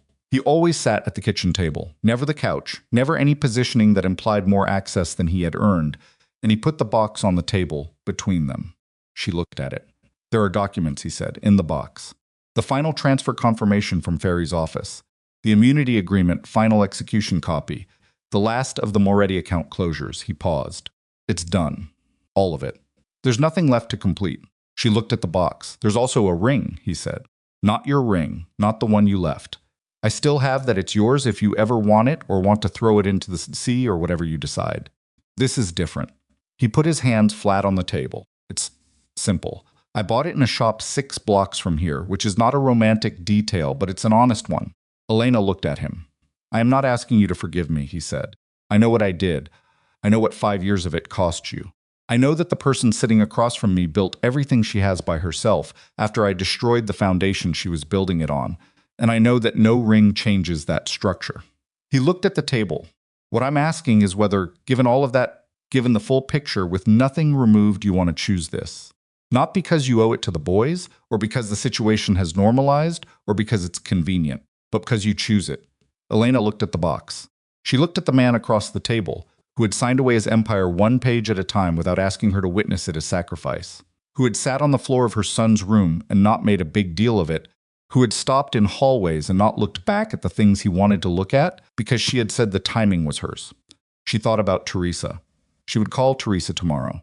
Teresa would say something practical and slightly irritating, and exactly right, and Elena would write it down.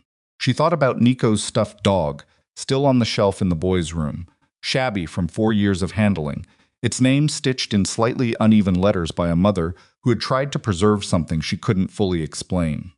She thought about 11 seconds in a dark hallway, about 2 words on a notepad, about what you built when you had nothing to build with and children who needed you to build anyway. She opened the box. The ring was simple. He had not been wrong about that. A thin band, no statement, the kind of thing that did not make claims. She did not pick it up. She looked at it for a long moment. The boys, she said, this decision is mine, not theirs. Whatever side decide, they don't carry it. Yes, if this stops working, if at any point it stops working, it stops. Without a war, without pressure. Yes, I will not be Elena Moretti, she said. I am Elena Varelli. I was Elena Varelli before you, and I am Elena Varelli after everything, and that does not change. I know, he said. I would not ask you to be anything else. She looked at the ring in the box. She thought about the question Julian had asked. In the hallway in Villa do Canto, in his bare feet on the cold floor, is he coming back? She had told him, someone from a long time ago. She had not told him, someone who is going to have to earn every single inch. She looked up from the box. She looked at Dante's face, which was doing the thing it did when it was not performing anything, just present, just waiting, just there. She picked up the ring. She did not put it on. She held it in her palm and looked at it, and then she looked at him and she said, ask me again in the spring. He looked at her. Something moved through his face, not disappointment, not the performance of gracious acceptance. Something more specific, the face of a man who has been handed something he was not certain he deserved and knows it. All right, he said. The spring came. The rosemary on the balcony had survived Nico's attentions and grown into something that now required actual maintenance. Julian had finished every book in his grade level and moved into the next grade's list, and then on a rainy Saturday had sat down beside Elena and told her, with the calm seriousness he applied to important announcements, that he wanted to be a translator when he grew up. Elena had looked at him. Why, she said. Because you take what someone says and you make sure the right person understands it, Julian said. That seems important. She had not written that one down. She did not need to. The wedding was in the garden of the estate, which had been opened for the occasion, and which had been stripped of its more formal arrangements, and allowed to be, for an afternoon, simply a garden with chairs in it, and people who had not been connected to anything criminal for over a year. There were 16 people present. Teresa had come from Portugal and spent the morning in the kitchen with Carla arguing companionably about the composition of the food. Rafe stood at the edge of the garden, with the expression of a man who was glad to be there and was not going to make a big deal of being glad.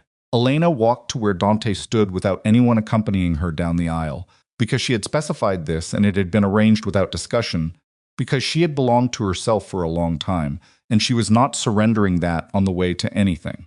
Nico carried the rings on a small pillow that he had held with the focused intensity of a child who had been given a specific job and was going to execute it with precision. He walked it to the right place, handed it to the right person, and then stepped back and stood very straight.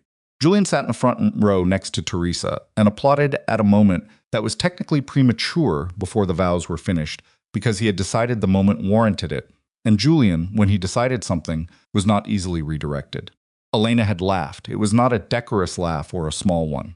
It was the laugh of a woman in a garden in spring who had been carrying something very heavy for a very long time and had set it down, not because the weight no longer existed, but because she had arrived somewhere that could hold it with her. Dante was looking at her, laughing with the expression of the man in the photograph from the Amalfi Coast, the photograph that had sat in his safe for 5 years, and which she now knew had sat in his safe for 5 years, which was information she had received without comment and filed away in the part of herself she was still slowly learning to trust again. She took his hand.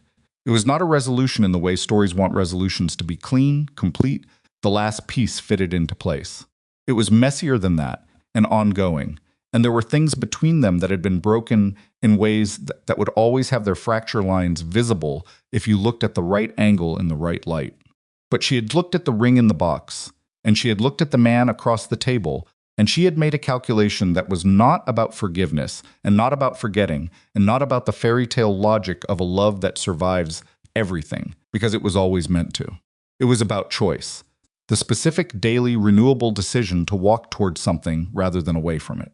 The sea in Portugal was older than any of the mistakes they had made. Teresa's soup was still the best thing Elena had ever eaten in a moment of unexpected need. Nico's shoe still needed the Velcro fixed a different shoe now. He had grown 2 sizes, but somehow the problem had migrated and persisted, and Elena suspected it would persist as long as Nico existed because some things were simply character rather than circumstance. Julian still slept with his hands folded. Nico still talked in his sleep, the half-word, the almost sound, the small voice reaching for something in the dark that it never quite named. Elena still had 11 seconds. She suspected she always would. But she was no longer standing in a dark hallway, counting them down to an ending. She was standing in a garden in spring in her own name, with her sons watching and the rosemary growing on someone's balcony 3 streets over, and she was choosing eyes open, fracture lines visible, history intact to open the door. This time all the way.